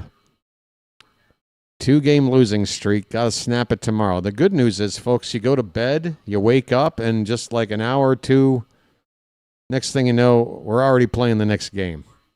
We're going to try and turn this thing around early tomorrow. I hope you'll join me, okay? Good. Let me see who's streaming right now, and I'll redirect you to somebody if I can. I want to thank the mods in the chat, the Charm City chat here, for doing another bang-up job, keeping the chat nice and charming. Thanks to everybody for helping out the channel in the various ways that you can. Like button. We've had some super chats in here tonight. We've got new subscribers, at least 20 more, I think. So good news on that front. Looks like we've got some options here. Ooh, you know what? Rising Rhino. It looks like he's live. Let me double check. It's been a while. Rising Rhino, buddy of mine. He's calling hockey, I think. I'm going to make sure. Rhino took some very much deserved time off, about maybe 3 weeks or so. I was getting to miss the guy, but it looks like he is calling some hockey tonight. Hey, folks, what better way to take your mind off tonight's baseball game than to listen to somebody call hockey? Oh, you know what? It's not live. Damn it. I'm glad I checked. Why is it showing up as live in my redirect? All right, sorry for that build-up, everybody. I lied. You're not going to watch hockey with Rhino. JJ has the Phillies and the Nats again. That was an option last night, but it was near the end of the game. Yeah, that game's over. Phillies won 3-2. Fitzy, that leaves you, buddy.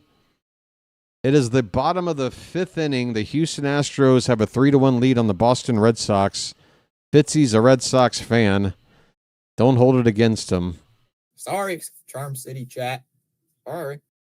But that's where you folks will be redirected to here in a moment. Over to Thomas Fitzpatrick's channel covering the Red Sox playing the Astros. Hey, folks, if you don't mind, if you get moved over there, just give Fitzy a like and hang out for a sec. Show him a little bit of support. After that, it's up to you. But, yeah. Do something nice on a night that wasn't so nice for us fans watching us lose our second game in a row. All right. Well, I'm going to spend the rest of my day, I guess. I don't know. I think I need a mental break. We got a game early tomorrow and then an off day after that. I think that day and a half off is going to do us some good. It's going to do me some good. But come on out for this game early tomorrow. I will give you the best call I can. Hey, thank you, Matt. Thanks, folks. 40-20. Happy 40-20, everybody. And come on back tomorrow for the annual April Doug's Day. We love to celebrate April Doug's Day here on the BirdWatcher Channel. But for now, that's going to do it for me and the hat. And I know the hat, we got to have a talking the hat. You are not helping right now. We need more help, buddy. Where's that magic?